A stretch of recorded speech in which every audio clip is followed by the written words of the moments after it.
Hello hello, अस्सलाम वालेकुम। क्या हाल है जनाब, कैसे हैं? सब ठीक हैं?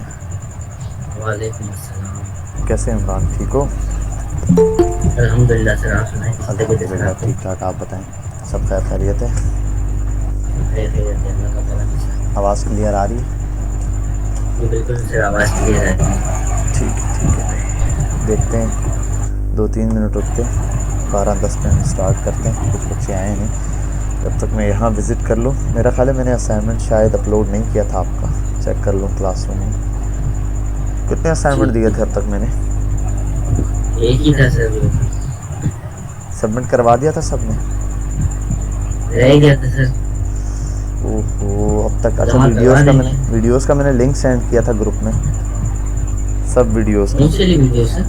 ये सब, सारी हाँ वो जितनी तो भी। छः की छः हाँ अपलोड हुई हुई है ना, छः। हाँ, और मैंने जो है वो वो देख ली। प्लेलिस्ट ग्रुप में सेंड कर दी थी कि क्लास में आने से पहले वो लाजमी देख लीजिएगा, वरना फिर समझ नहीं आएगा कि क्या चल रहा है। और ये सोर्स की मैंने रार फाइल भी सेंड की हुई है। हाँ, असाइनमेंट में अगर आऊँ तो सिर्फ एक असाइनमेंट दिया है क्या? हाँ, अभी भी सिर्फ 11 बच्चों ने जमा करवाया है, 23 अभी भी मिसिंग है। चलो, इनसे कल क्लास में निपटेंगे। इन्हें कल क्लास में देखूंगा जी कि जी। किसने जमा नहीं कराया। और इसके अलावा भी आई थिंक मैंने एक लैंडिंग पेज वाला दिया था। ये तो फर्स्ट है कि जस्ट गिटअप पे फर्स्ट किया कि आपका लिंक लगाना था। एक और भी असाइनमेंट दिया था, मैंने कहा था शायद अपलोड नहीं किया, और किसी ने कहा भी नहीं। अभी मैं आया था तो क्लासरूम में मैंने यही चेक किया, तो मुझे याद नहीं रहा, किसी ने बताया भी नहीं कि सर आपने असाइनमेंट अपलोड नहीं किया। याद है कौन सा असाइनमेंट कह रहा हूँ भाई इमरान? सर आपने तो कहा था ना उसके लिए नेबर वगैरह और हीरो, उसके लिए हीरो अपना सेक्शन बना के और फुटर बना के आपने कहा था एक हाँ, लैंडिंग पेज एक बनाने के असाइनमेंट लिए। ये रहा। ये तो वो है फर्स्ट रिएक्ट ऐप, वो बस तो एक ऐप फर्स्ट बना था के, ना, फर्स्ट, हाँ। और वो जी जी जस्ट ऐप का लिंक भेजना था कि भाई ऐप वर्किंग कर रही है। और दूसरा असाइनमेंट ये जी था जी। कि जो मैंने दिए थे जितने भी कंपोनेंट्स।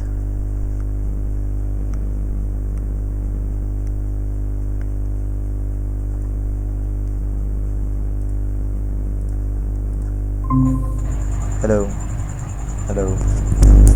जी जी जी सर। जी, तो मैंने कहा जितने भी पिछले कंपोनेंट्स मैंने दिए थे ना, तो वो कंपोनेंट सारे जो है, मैंने कहा जी था जी आपने नेस्टेड कंपोनेंट्स बनाने और कार्ड रेंडर करवाने, एक लैंडिंग पेज तैयार करवाना था। चलो, मैं असाइनमेंट रात को भी, अब जी जी सर, क्लास याद ख़त्म होती है तो मैं है। अपलोड कर दूंगा, और संडे तक इसको जो है ना आप लोगों ने वाइंड अप करना है। ठीक ठीक है, है सर। तो मैं बता दूंगा कितने ठीक है स्टूडेंट आ सर। गए हैं भाई क्लास में। ओके। Okay sir. एक और आया है, जफर इस्माइल। अभी तो 11 ही है सर। हम्म, जाफर।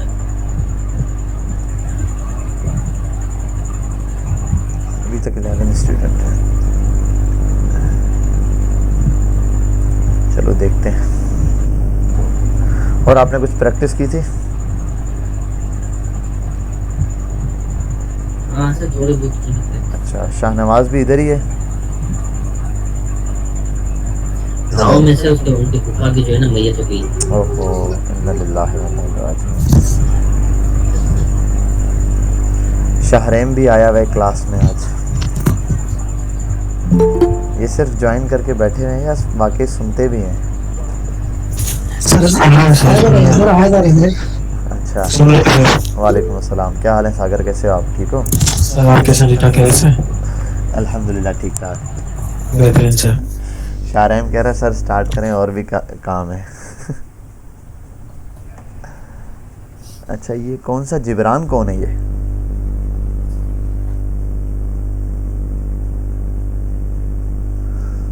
चलो अभी हम स्टार्ट करते हैं, ठीक है। और मैंने एक ऐप बनाई हुई थी बैक पे, वो ऐप बन रही थी, तो आई थिंक बन गई होगी अभी तक। हाँ, क्रिएट हो गई है ऐप, मैंने बिल्कुल ज़ीरो से बनाई थी। तो आज कुछ चीज़ें हमने समझनी है, उनको डिटेल में देखेंगे, ठीक है भाई। और बाकी जो सवाल पूछूँ लाइन बाय लाइन आंसर देते रहना भाई, माइक ऑन करके दे देना तो ज़्यादा बेटर है। और ये मैंने बनाया था, लेक्चर नहीं, स्टेट हुक के नाम से।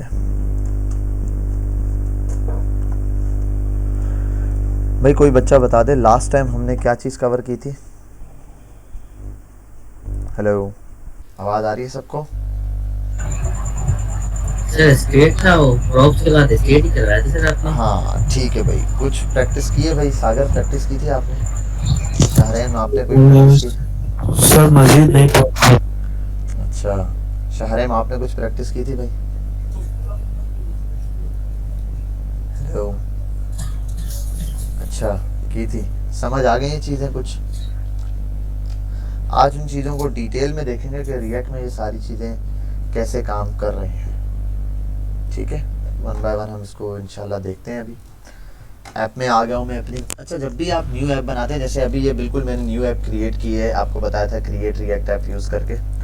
और ये क्रिएट होने के बाद अब भी बच्चे, मैंने बताया था फर्स्ट डे के आते हैं यहाँ पर और इंडेक्स को डिलीट मारते हैं और ये सब कुछ सोर्स और पब्लिक डिलीट मार के फिर से बनाते हैं। आपको न्यू ऐप में ये कुछ बनाने की ज़रूरत नहीं है। आप सबसे पहले अपनी app.js की फ़ाइल पर आएँ और यहाँ आने के बाद सबसे पहले इसको जाके आप रन करें। npm स्टार्ट कर देता हूँ मैं सर्वर।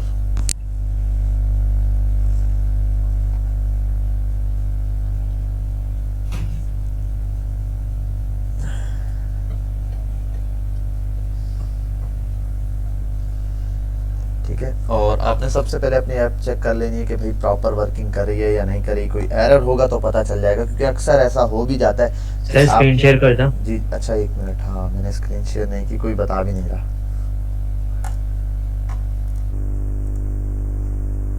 अब स्क्रीन शेयर हो गई है?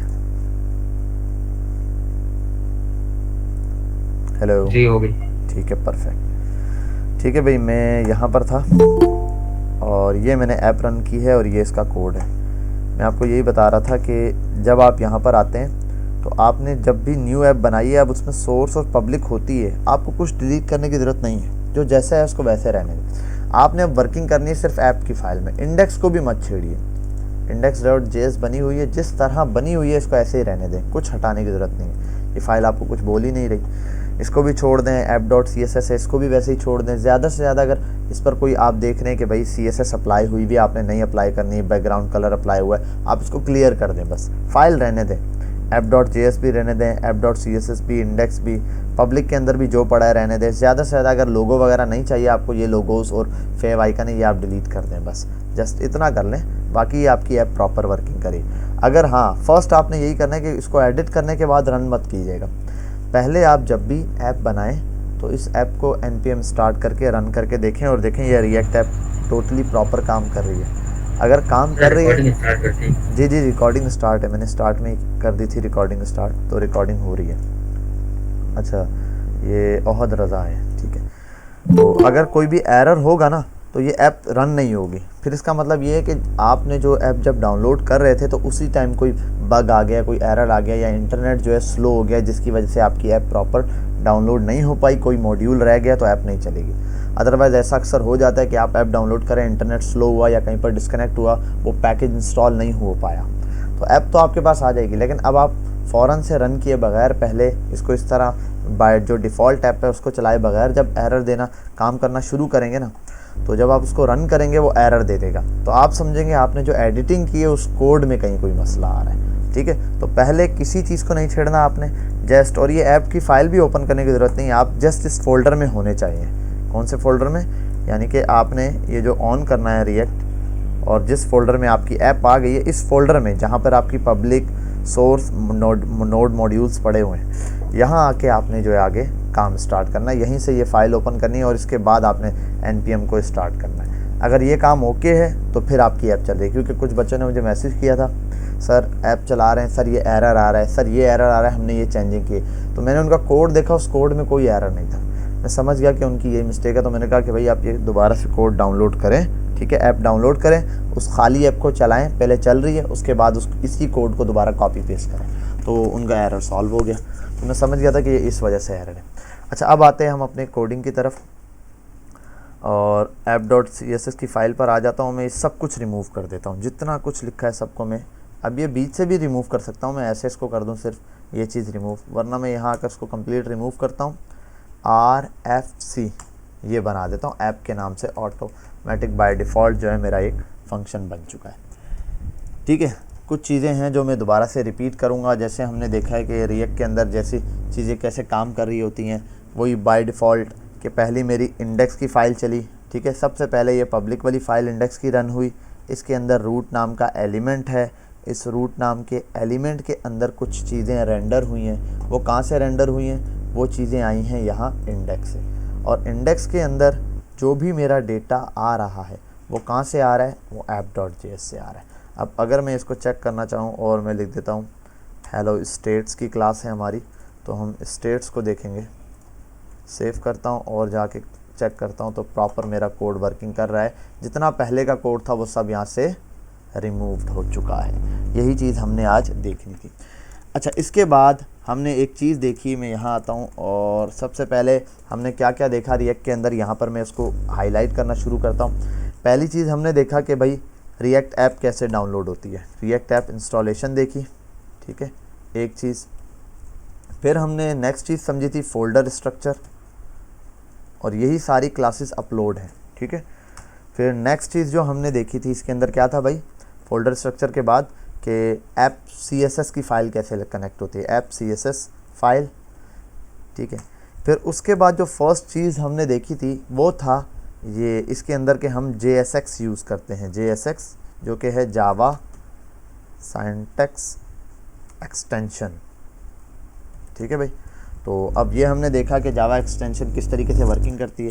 फिर नेक्स्ट चीज़ हमने देखी how to implement JavaScript code, ठीक है। जावास्क्रिप्ट का कोड हमने कहाँ लिखना है, ये चीज़ हमने देखी। और मैं आपको बता चुका हूँ कि जावास्क्रिप्ट का आपने कोड जो है वो यहाँ लिखना है।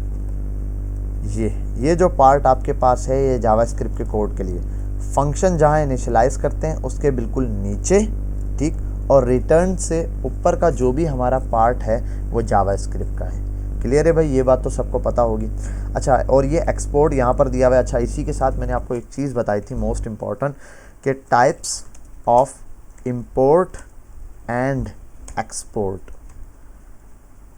Type of import and export क्या क्या है रिएक्ट के अंदर, ये चीज़ हमने यहाँ पर क्लियर देख ली। अच्छा, मैं इसको ये एक और चीज़ है कि एक्सपोर्ट डिफ़ॉल्ट और आगे फंक्शन का नाम दे सकते हैं, फंक्शन का कीवर्ड देन फंक्शन का नाम, ये यहाँ पर भी कर सकते हैं। दूसरा तरीका जो बाय डिफ़ॉल्ट आपको मिलता है, आप इसी को यहाँ से कट करें, बिल्कुल एंड पे ले जाएं, यहाँ एक्सपोर्ट कर दें और जस्ट इस ऐप का नाम, और यहाँ आकर आपने इसको क्या कर देना है, पेस्ट कर देना है, ठीक है भाई। और यहाँ आते हैं, हमारी ऐप जैसे पहले काम कर रही थी, एक मिनट, क्या एरर दे दिया है मैंने, console.log, और एक minute, same syntax import load. अच्छा, मैंने इसके अंदर कुछ लिखा हुआ नहीं है इस वजह से, और मैंने शायद ये भी मिटा दिया, हेलो स्टेट्स। सेव करता हूँ, यहाँ आता हूँ, ठीक है भाई। कोड इसी तरीके से प्रॉपर काम कर रहा है। एक्सपोर्ट मैंने यहाँ नीचे कर दिया, हमने इंपोर्ट और एक्सपोर्ट देखा। फिर लास्ट क्लास में हमने एक चीज़ देखी थी, लास्ट क्लास में प्रॉप्स, ठीक है भाई। प्रॉप्स देखे, प्रॉप्स क्या होते हैं, और फिर इंपोर्ट एक्सपोर्ट के बाद हमने देखे थे कंपोनेंट्स हमने देखे, और इसी के साथ हमने नेस्टेड कंपोनेंट देखे, और लास्ट में नेस्टेड कंपोनेंट्स के बाद हमने एक चीज़ पढ़ी जिसका नाम है प्रॉप्स, जो कि बहुत ज़्यादा इंपॉर्टेंट है डेटा ट्रांसफ़र करने के लिए, ठीक है। उसको हम ये सारी चीज़ें लाइन बाय लाइन हम एक क्विक रिवीजन ले रहे हैं कि भाई क्या क्या चीज़ें हम अब तक रिएक्ट में देख चुके हैं। अब ये प्रॉप्स देखने के बाद जब हमें प्रॉप्स हैंडलिंग आ गई, हमने देखा प्रॉप्स को हैंडल कैसे किया जाता है। प्रॉप्स हैंडलिंग के अंदर हमने दो चीज़ें देखी थी, प्रॉप्स हैंडलिंग में दो चीज़ें, एक डिफ़ॉल्ट ऐप कैसे, डिफ़ॉल्ट प्रॉप्स कैसे सेट करते हैं ये देखा था, एंड दूसरी चीज़ क्या देखी थी भाई, टाइप, प्रॉप्स टाइप हमने देखा था, प्रॉप्स टाइप्स कैसे सेट होता है भाई, प्रॉप्स के अंदर जो डेटा आ रहा है उस डेटा की क्या टाइप होगी वो कैसे सेट करते हैं, और एक चीज़ के डिफ़ॉल्ट प्रॉप्स कैसे बनाने। फिर हमने एक चीज़ देखी थी इसके अंदर, जब ये सारी चीज़ें हम देख चुके थे तो हमने एक चीज़ देखनी थी, वो था डेटा अपडेट करना। डेटा अपडेट कैसे होगा, अपडेट डेटा कैसे होगा, और हमने देखा था रिएक्ट के अंदर वेरिएबल अपडेट जैसे करना है, वेरिएबल का डेटा अपडेटिंग, उसके बारे में थोड़ा सा मैंने आपको बताया था, जो कि ऐसे नॉर्मल जावास्क्रिप्ट की तरह नहीं होता, not like normal JS JavaScript, ठीक है भाई, नॉर्मल जावास्क्रिप्ट। इसके लिए हमने एक चीज़ का इंट्रोडक्शन देखा था, वो थे हुक्स, और इसी के साथ मैंने आपको इंट्रोडक्शन दिया था रिडक्स का। अगर कोई आपसे पूछ ले कि रिडक्स क्या है, रिडक्स मैंने आपको कहा था एक लाइब्रेरी है, ठीक है, लाइब्रेरी है। इस लाइब्रेरी का काम क्या होता है कि ये भी ऐसे ही काम करती है जैसे हुक्स काम करते हैं, ठीक है। रिडक्स का इंट्रोडक्शन दिया था और मैं यहाँ लिख देता हूँ intro to hooks and Redux library.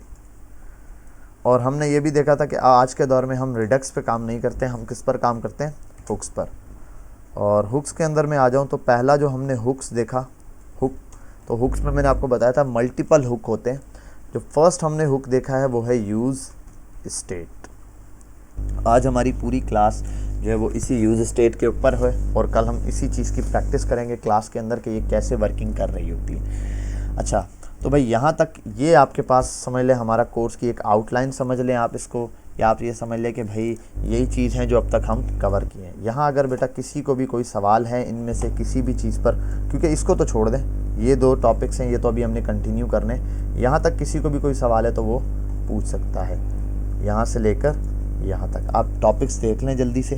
React app installation ये हर एक को आता है, फोल्डर स्ट्रक्चर भी, CSS कैसे अप्लाई होगी, JSX सिंटैक्स एक्सटेंशन क्या होता है, ठीक है, यानी कि इसके आगे लिख देता हूँ HTML कोड इन रिएक्ट, ठीक है। HTML का जो कोड हम लिख रहे होते हैं या HTML के सिंटैक्स जो यूज़ कर रहे होते हैं वो रिएक्ट के अंदर। इम्प्लीमेंटेशन जावा स्क्रिप्ट कैसे इम्प्लीमेंट होगी, और जावा स्क्रिप्ट इम्प्लीमेंट हमने ये भी देखा था JSX में कैसे होगी, ठीक है। एक तो ये है कि जावा स्क्रिप्ट यहाँ लगा देना, एक हमने देखा था कि जावा स्क्रिप्ट यहाँ हम लिख सकते हैं। उसके लिए मैंने आपको बताया था ऐसे 2+2 लिख दूँ, अगर मैं इसको सेव करूँ तो ये उसको 4 करके मुझे यहाँ आंसर दे देगा। हालांकि हम ये बात जानते हैं कि ये नॉर्मल उसके अंदर पॉसिबल नहीं है।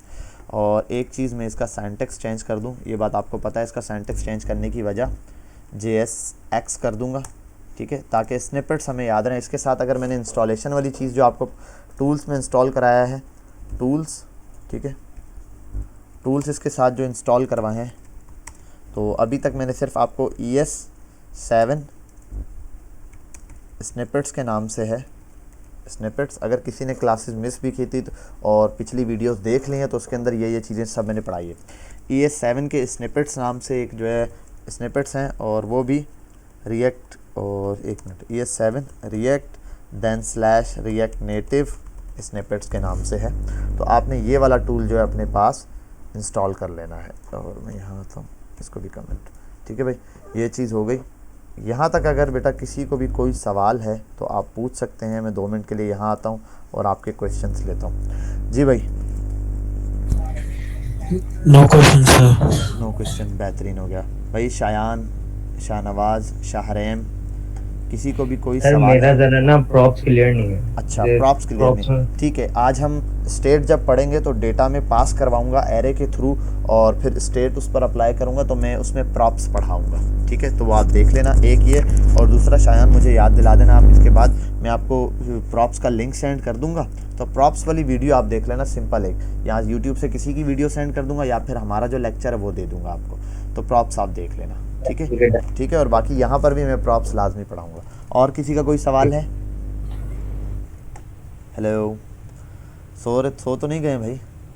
कुछ बच्चे अभी आए हैं, फैसल साहब अभी आए हैं, फ़रक अभी आया है, और हमाद रहीम अभी आया है, आई थिंक रहमान, सॉरी, ठीक है। अच्छा चलें यार, कोई क्वेश्चन नहीं है तो अब हम अपने टॉपिक की तरफ चलते हैं। भाई जो बच्चे अभी आए हैं उनको मैं बता दूं, अभी तक मैंने कोई चीज़ करवाई नहीं है, जस्ट हमने क्विक ओवरव्यू लिया है कि हमने अभी तक क्या क्या चीज़ें पढ़ी हैं। रिएक्ट की इंस्टॉलेशन पढ़ी थी, folder structure, app CSS, JSX पढ़ा, HTML का code in React, Java script कहाँ कहाँ अप्लाई होती है, किस तरीके से कि यहाँ सिर्फ स्टेटमेंट्स लिख सकता हूँ, स्टेटमेंट क्या होगी वो हमने देखी थी, ठीक है। फिर आगे आता हूँ, मैंने कहा कि टाइप्स ऑफ इंपोर्ट एक्सपोर्ट पढ़ाई, 2 टाइप थी, कंपोनेंट्स पढ़ाए और नेस्टेड कंपोनेंट्स पढ़ाए। अच्छा, कंपोनेंट्स के अंदर भी एक चीज़ पढ़ाई थी, टाइप्स ऑफ कंपोनेंट्स। कंपोनेंट्स कोई ये बता सकता है जावास्क्रिप्ट में कितने किस्म के कंपोनेंट्स, सॉरी रिएक्ट के अंदर कंपोनेंट्स बनते हैं? ये क्वेश्चन है कि रिएक्ट के अंदर कितने किस्म के कंपोनेंट्स बनते हैं। जी भाई सागर, हेलो। Not remember sir. ओहो, इमरान, कितने किस्म के हम रिएक्ट के अंदर कंपोनेंट्स बनाते हैं? टाइप्स ऑफ कंपोनेंट्स मैंने पढ़ाई थी आपको। अगर मैं यहाँ आ जाऊँ तो इसमें आई थिंक ये नहीं है, टाइप्स ऑफ कंपोनेंट्स भी था। जी भाई, सर मैं कहा नेस्ट कंपोनेंट में थोड़ा सा क्लियर नहीं, नेस्टेड कंपोनेंट आपने पढ़ाए थे और उसके अलावा नहीं नहीं नहीं, इंट्रोडक्शन दिया था जस्ट उन चीज़ों का। और कोई ऐसा बच्चा है जिसको याद हो कि मैंने बताया था कंपोनेंट्स मल्टीपल 2 किस्म के कंपोनेंट्स होते हैं, और आज के दौर में हम Yes, ये वाले। sir. जी जी, हाँ बेटा, सर फंक्शन और क्लास बेस्ड ज़बरदस्त ज़बरदस्त, बेहतरीन। मैंने यहाँ पर टाइप्स पढ़ाई थी जो वो मैं लिख भी देता हूँ यहाँ पर, कि आज के दौर में हम फंक्शनल कंपोनेंट्स यूज़ करते हैं, फंक्शनल एंड क्लास बेस। ठीक है, क्लास बेस कंपोनेंट होते हैं हमारे पास और फंक्शनल बेस कंपोनेंट्स होते हैं, और आज हम जिस पर काम कर रहे हैं वो कौन से हैं, फंक्शनल बेस हैं। ये क्लास बेस जो है वो पुराने थे। अच्छा, क्लास कंपोनेंट्स स्टार्ट करना और फंक्शनल कंपोनेंट्स स्टार्ट करने के लिए कौन से कीवर्ड होते हैं ये भी बताए थे। क्लास के लिए क्लास का और फंक्शन के लिए फंक्शन का। ठीक है भाई, यहाँ तक बेहतरीन। मेरा ख्याल है यहाँ पर काफ़ी सारी चीज़ें आपको क्लियर हैं। ठीक है, और जिनको नहीं है भाई वो आपने रिपीट करनी है वो। 1 मिनट, मेरे कोई एडमिट की रिक्वेस्ट आई हुई है। ठीक है, चलो। अच्छा, अब हम यहाँ आ जाते हैं अपने टॉपिक पे। आज लास्ट टाइम जो मैंने एक चीज़ बताई थी वो था हुक्स। यहाँ से हमने स्टार्ट करना है, हुक। ठीक है, इंट्रोडक्शन टू हुक हमने देखा हुआ है। हुक क्या होते हैं भाई? सिंपल अगर मैं हुक बता दूं, जैसे गूगल पर आऊँ, मैं सिंपल गूगल पर लिखता हूँ और लिख देता हूँ। ठीक है, नॉर्मल हुक देखूँ मैं। ठीक है, और ये तो कोई इमेज वाली हुक आ गई। हुक हमने देखा होता है वो एक कुंडे टाइप की चीज़ होती है। ठीक है, यहाँ आता हूँ, hooks in React. Hooks allow function components to have access to state react features. Because of this, class components are generally no longer needed. अब एक चीज़ इसने बता दी कि हुक्स अलाउ करता है आपको। अच्छा, जब पहले क्लास कंपोनेंट होते थे उसके लिए इतने ज़्यादा हमें हुक्स की ज़रूरत नहीं थी, वहाँ पर हम ज़्यादा काम रिडक्स का करते थे। तो क्लास बेस्ड जो कंपोनेंट हैं उनके लिए ख़ास हम रिडक्स का यूज़ करते हैं, और बाकी जो फंक्शनल कंपोनेंट है उनके लिए ख़ास काम जो है वो हम हुक से करते हैं। अब हुक्स बहुत सारे हैं, मैंने आपको बताया यूज़ स्टेट होता है, यूज़ रेफ होता है। अच्छा, और क्या नाम है, इसके अलावा वो यूज़ इफ़ेक्ट होता है। इस तरीके से मल्टीपल यूज़ नेविगेशन होती है, नेविगेट होता है। तो मल्टीपल हुक्स होते हैं। हुक्स का काम क्या होता है कि स्टेट मैनेज करना, किसी भी वेरिएबल की स्टेट का वेरिएबल की स्टेट मैनेज करना। जैसे मैंने आपको लास्ट टाइम बताया था कि अगर मैं कोई वेरिएबल बनाता हूँ, ठीक है, लास्ट टाइम जो हमने चीज़ देखी थी वो हम फटाफट से कर लेते हैं कि भाई मैंने एक वेरिएबल बनाया था काउंटर नाम का। जैसे मैं यहाँ लिख देता हूँ, यहाँ लिख देता हूँ H1। ठीक है, और यहाँ लिख देता हूँ काउंटर, और यहाँ पर 0। ठीक है, अभी सिंपल हम यहाँ आते हैं बटन पे, और मैंने कहा था ऐड करने का काम बताया था। यहाँ पर आता हूँ, सिंपल ये चीज़ थी, मैं चाह रहा था ऐड पे क्लिक करूँ और यहाँ पर वो कोई चीज़ अपडेट हो। जैसे यहाँ पर आया, और यहाँ आने के बाद मैं लिखा था लेट और काउंटर बराबर है 0 के। ठीक, और यहाँ पर 0 की जगह मैं पास करवा देता हूँ जावास्क्रिप्ट का कोड जो कि है काउंटर, एक वेरिएबल। ठीक है, अब यहाँ पर ये चीज़ चल रही है, मैं चाह रहा था इसको यहाँ पर मैं अपडेट करना, और अपडेट हमें पता है एक फंक्शन के थ्रू कर सकता हूँ। मैंने एक फंक्शन बनाया था सिंपल, ऐड क्लिक पर ऑन क्लिक का मेथड ऐड वाले बटन पर लगाया था। इस ऑन क्लिक के मेथड के थ्रू मैं इस वैल्यू को अपडेट करना चाह रहा था, लेकिन हमने देखा था जैसे हम नॉर्मल जावास्क्रिप्ट के अंदर इस चीज़ को सिंपल ऐड करवा लेते हैं, यहाँ पर वो चीज़ ऐड नहीं हो रही थी। वो चीज़ ऐड में जितनी दफ़ा करना चाह रहा हूँ वो चीज़ ऐड नहीं हो रही। उसकी वजह हमने देखी थी कि असल में अगर मैं वेरिएबल बनाता हूँ, जैसे यहाँ पर आया मैं और एक फ़ंक्शन बना देता हूँ और फंक्शन को नाम दे देता हूँ ऐड। ये चीज़ बहुत इंपॉर्टेंट है स्टेट के हवाले से, इसलिए हम इसको देख रहे हैं। मैंने कहा था यहाँ देता हूँ काउंटर और प्लस इज इक्वल्स टू 1। ठीक, यहीं से हमने लास्ट टाइम स्टार्ट किया था, और यहाँ आने के बाद मैं ऑन क्लिक पर फंक्शन रन करूँगा, और इस फंक्शन का नाम है ऐड नाम का फंक्शन दिया है मैंने।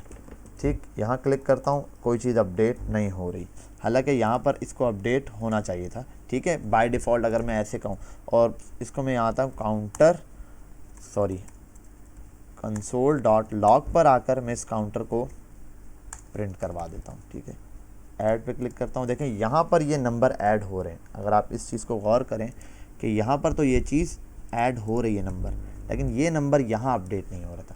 तो ये चीज़ किस वजह से अपडेट नहीं हो रही थी, उसका एक ख़ास वजह थी, वो थी कि रिएक्ट की लाइफ साइकिल।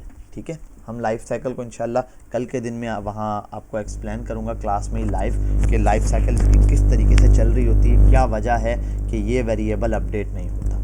अच्छा, अभी जो हमने चीज़ समझनी है वो ये है कि जब भी रिएक्ट के अंदर किसी भी फंक्शन में, रिएक्ट के अंदर किसी भी फंक्शन के अंदर या किसी भी वेरिएबल को जब अपडेट किया जाता है, किसी भी कंपोनेंट में कोई चीज़ अपडेट होती है तो रिएक्ट के अंदर एक बाय डिफ़ॉल्ट फंक्शन बैठा हुआ है, ठीक है, जिसका नाम है वॉच ड्रॉप फंक्शन। यानी कि बाय डिफ़ॉल्ट हमें नज़र नहीं आता, वो बाय डिफ़ॉल्ट इसके अंदर है, रिएक्ट के अंदर जब हम मॉड्यूल्स वगैरह इंस्टॉल करते आता है।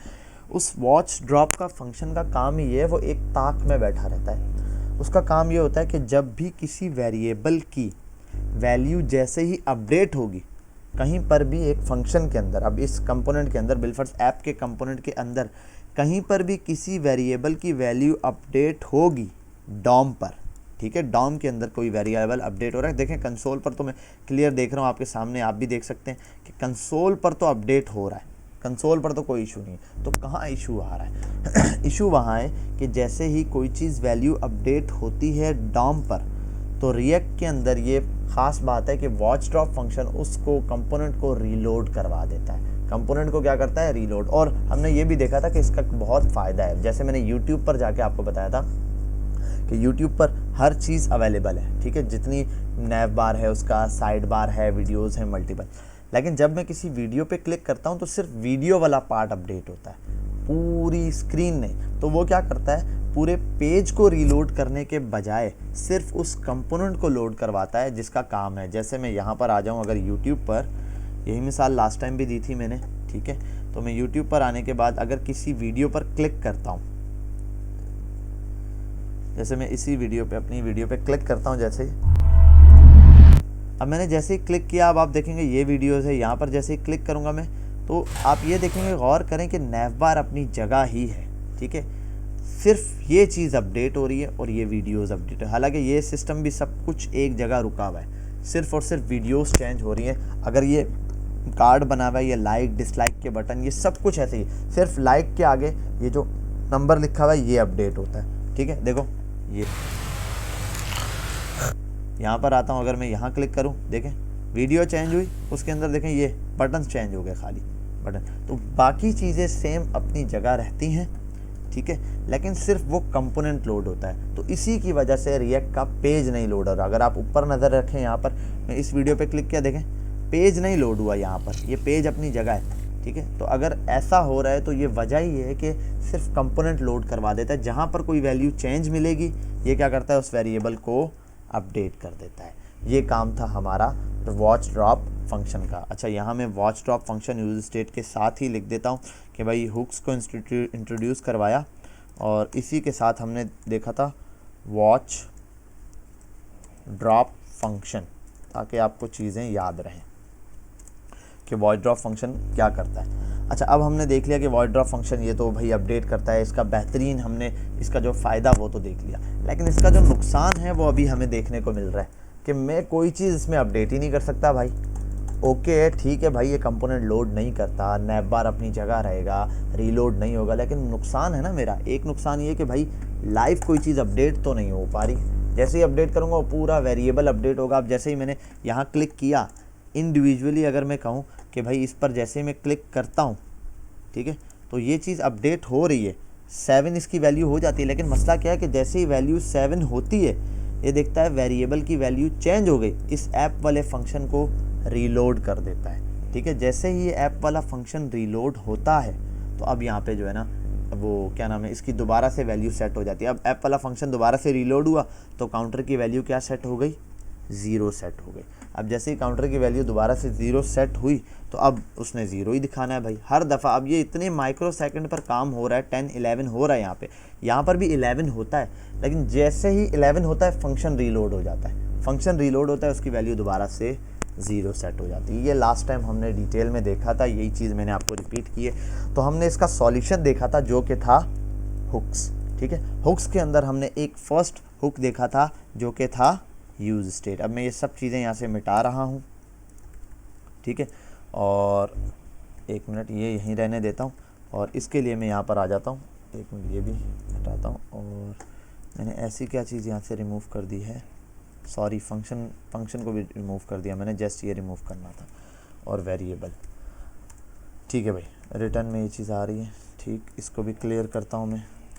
अब यहाँ पर आते हैं और हमने आज पूरी यूज़ स्टेट का ही काम समझना है कि किस तरीके से वो वर्किंग कर रहा है। अब यहाँ पर आता हूँ, यूज़ स्टेट के लिए सबसे पहली चीज़ है कि मुझे जब भी यूज़ स्टेट को यूज़ करना है तो एक चीज़ यूज़ करनी है, वो है यूज़ स्टेट को इंपोर्ट करवाना। अब मैं इसको यहाँ इंडिविजुअली इंपोर्ट कराऊँ, अगर मैं लिखूँ इंपोर्ट यूज़ स्टेट, अगर आपके सामने ऐसे करूँ, टेब लगाऊंगा, इस तरीके से स्टेट का अपडेट करना। अब ये देखें दोनों चीज़ें रिएक्ट भी अपडेट हुई, वो इंपोर्ट हो रही है रिएक्ट से, और ये भी दोनों एक ही चीज़ से इंपोर्ट हो रहे हैं। तो इस चीज़ को अलग से लिखने के बजाय मैं इसको यहीं लिख दूँगा, कॉमा लगाकर नेक्स्ट जो भी चीज़ है उसको। अब इसके अलावा अगर कुछ और स्टेट्स यूज़ करनी है जो डिफ़ॉल्ट नहीं आ रही है, उनको मैं यहाँ कॉमा लगा के यहीं आगे अपडेट करता रहूँगा। लेकिन यहाँ जो फर्स्ट रिएक्ट है ये बाय डिफ़ॉल्ट आ रही है, तो डिफ़ॉल्ट को मैं इस तरीके से लिखता हूँ। और आपको पता है जो नॉर्मल दूसरे कंपोनेंट्स हैं जो मैं क्या नाम है डिफ़ॉल्ट के बगैर बनाता हूँ, उनको इस तरीके से। तो आप ये समझ लें कि यूज़ स्टेट जो है वो डिफ़ॉल्ट के अलावा आ रहा है। बाकी इसको हम डिटेल में इंशाल्लाह किसी दिन देखेंगे। अब आता हूँ यहाँ पे, हमने स्टेट अपडेट करने के लिए यहाँ पर एक स्टेट को अपडेट करवा दिया, ठीक है, सॉरी इंपोर्ट करवा दिया। अब यहाँ आता हूँ और एक चीज़ है कि भाई इस स्टेट को बनाना कैसे, यूज़ कैसे करना है। स्टेट मैंने देखा है, एक यूज़ स्टेट का जब मैं वर्ड बोलता हूँ, ठीक है, ये एक फंक्शन है। यूज़ स्टेट क्या होता है, एक फंक्शन है, मैंने कहा था आपको। तो फंक्शन है, फंक्शन के आगे ये होता है, ठीक है। और ये फंक्शन क्या करता है, यूज़ स्टेट नाम का, जैसे मैंने इसको यूज़ करना है तो मैंने कहा यूज़ स्टेट फंक्शन। ये फंक्शन कुछ रिटर्न करता है, और ये फंक्शन क्या रिटर्न करता है, इस चीज़ को हमने देखना है। ये फंक्शन रिटर्न करता है एक एरे, ठीक है भाई। ये फंक्शन बाय डिफ़ॉल्ट क्या रिटर्न कर रहा होता है, एक एरे रिटर्न कर रहा होता है। भाई एक मिनट यहाँ पर आ जाऊँ,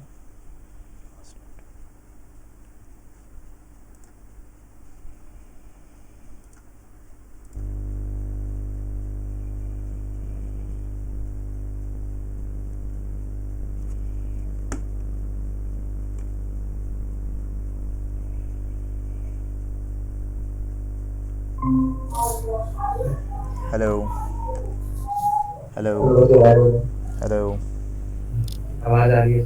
हाँ बेटा, ये स्क्रीन कब डिस्कनेक्ट हुई मुझे पता नहीं सर, चला। आवाज आ रही है आपकी? स्क्रीन कब डिस्कनेक्ट हुई पता नहीं चला मुझे। पता नहीं।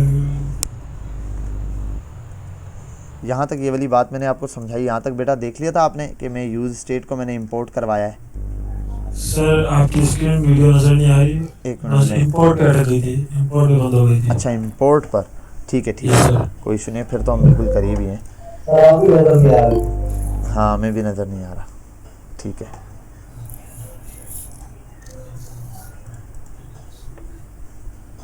और यहाँ आते हैं, ठीक है, और थोड़ी सी तवज्जो देते हैं। हाँ अच्छा, मैं यहाँ पर आया था कि मैंने इसको इंपोर्ट करवाया है। इंपोर्ट में मैंने आपको बताया था कि यूज़ स्टेट को इस तरीके से इंपोर्ट करते हैं। अब ये जो यूज़ स्टेट है ये असल में है क्या चीज़, हमने ये चीज़ देखनी है ना। ये जो यूज़ स्टेट है मेरे पास, ये एक फ़ंक्शन है। क्या है ये, एक फ़ंक्शन। एक फ़ंक्शन को हम किस तरीके से यूज़ करते हैं, यूज़ स्टेट। तो मैंने ये लफ्ज़ लिखा और आगे ये ब्रैकेट लगा दी। अब आपको पता है जिसकी चीज़ के आगे ये ब्रैकेट होते हैं वो क्या होता है, फंक्शन। अब ये जो यूज़ स्टेट नाम का फंक्शन है ये कुछ रिटर्न कर रहा होता है। अब ये क्या रिटर्न करता है, ये एक एरे रिटर्न करता है मुझे, ठीक है भाई। एरे बाय डिफ़ॉल्ट अगर मैं देखूं यूज़ स्टेट का स्ट्रक्चर ये रहा। मैंने आपको एक नया स्ट्रक्चर बताया था किस तरीके से होता है, लेकिन बाय डिफ़ॉल्ट बताऊं तो असल में हो क्या रहा होता है यूज़ स्टेट के पीछे, यूज़ स्टेट के अंदर एक एरे होता है, एरे इस तरीके से। अब इस एरे के अंदर क्या होता है, इस एरे में दो वैल्यूज़ होती है। अब यहाँ पर ऐसे लिखूँ इसको, या मैं अगर ऐसे लिख दूँ कि भाई यूज़ स्टेट के अंदर है एक न्यू एरे, ठीक है, एक एरे आ जाता है इसके अंदर, या न्यू एरे बोल दो, माई एरे बोल दो, एक एरे होता है। इस एरे में क्या होता है, इस एरे के अंदर ये जो न्यू एरे है, इस न्यू एरे के अंदर दो एलिमेंट्स होते हैं, ठीक है। दो एलिमेंट्स है, बिलफर्ड में बोल देता हूँ, कुछ भी नाम दे सकता हूँ इसको, एक्स वाई जी में बोल देता हूँ। एक है एक्स वाई जी के नाम से, सॉरी वेरिएबल होते हैं, एक्स वाई जी, कॉमा लगाकर इसी न्यू एरे के अंदर जो दूसरा एलिमेंट होता है वो हमने उसको नाम दिया था सेट एक्स वाई जी। अच्छा, ये नाम हमने खुद दिया है। और अच्छा ये भी बताया था मैंने आपको कैमल केस भी यूज़ कर रहा हूँ मैं। अगर मैं इसको ऐसे भी लिख दूँ भाई सेट एक्स वाई जी, या मैं इसको ऐसे कर दूँ माई एक्स वाई जी, कुछ भी हो जाए तो हम इसको नाम दे सकते हैं कोई भी। लेकिन मैंने कहा था हम नाम ऐसा देंगे कि एक प्रॉपर वे होता है, हमें पता चले कि भाई जो चीज़ हम कर रहे हैं। तो एक वेरिएबल इसके अंदर, इस यूज स्टेट के अंदर एक एरे होता है, उस एरे के अंदर 2 एलिमेंट्स मौजूद होते हैं, ठीक है। पहला एलिमेंट जो है वो वैल्यू होती है, फिक्स्ड वैल्यू होती है, जिसको हम यहाँ वैल्यू असाइन करते हैं। जो वैल्यू मैं यहाँ असाइन करता हूँ वो इस एरे की फिक्स हो जाती है, ठीक है, इस एरे के इस एलिमेंट पे। यानी कि अगर मैंने यहाँ 0 पास किया तो एक्स वाई जेड की वैल्यू हो जाएगी 0। अगर मैं यहाँ 10 पास करूंगा तो एक्स वाई जी की वैल्यू हो जाएगी 10। यहाँ मैं हेलो पास करूंगा स्ट्रिंग के अंदर तो इसकी वैल्यू हो जाएगी हेलो एक्स वाई जी की वैल्यू। अब ये जो नेक्स्ट चीज है सेट एक्स वाई जी, ये एक सेटर फंक्शन है। ये क्या है? एक सेटर फंक्शन है। इस फंक्शन का काम क्या है? ये सेटर फंक्शन क्या करता है, जब एक्स वाई जी को हमने अपडेट करना है तो एक्स वाई जी को डायरेक्ट अपडेट नहीं कर सकते, उसके लिए हमें इस सेटर फंक्शन का यूज करना होता है। अच्छा इसका नाम सेटर फंक्शन है, आप कुछ भी बोल सकते हैं। अच्छा अब ये जो वेरिएबल्स हैं, अब इसी चीज को मैं जब ऐसे लिख रहा हूँ तो मैं, अब जाहिर सी बात है आप ये भी जानते हैं कि जब हम कंसोल पे कोई चीज़ प्रिंट कराते हैं, बिल्कुल मैं बोलता हूँ a = 10 और देन मैं आकर लिखता हूँ console.log और यहाँ आने के बाद a लिखता हूँ। इसी चीज़ को मैं ऐसे भी लिख सकता हूँ कि मैं ये हटा दूँ और बोलूँ सीधा यहाँ पर 10। ये चीज़ जब मैं बाय डिफ़ॉल्ट ऐसे लिख सकता हूँ तो इस एरे के अंदर भी जब यही चीज़ स्टोर हो रही है, सेम चीज़ इस एरे में स्टोर हो रही है, तो मैं इस एरे के लिए भी यही काम करता हूँ कि ये जो मेरा न्यू एरे बन रहा है, ठीक है, इसके अंदर ये जो वैल्यू स्टोर है मैं इसी वैल्यू को यहाँ से हटाकर डायरेक्ट ये वैल्यू ले आता हूँ। बेटा यहाँ तक बात समझ आ गई? क्लियर है सबको?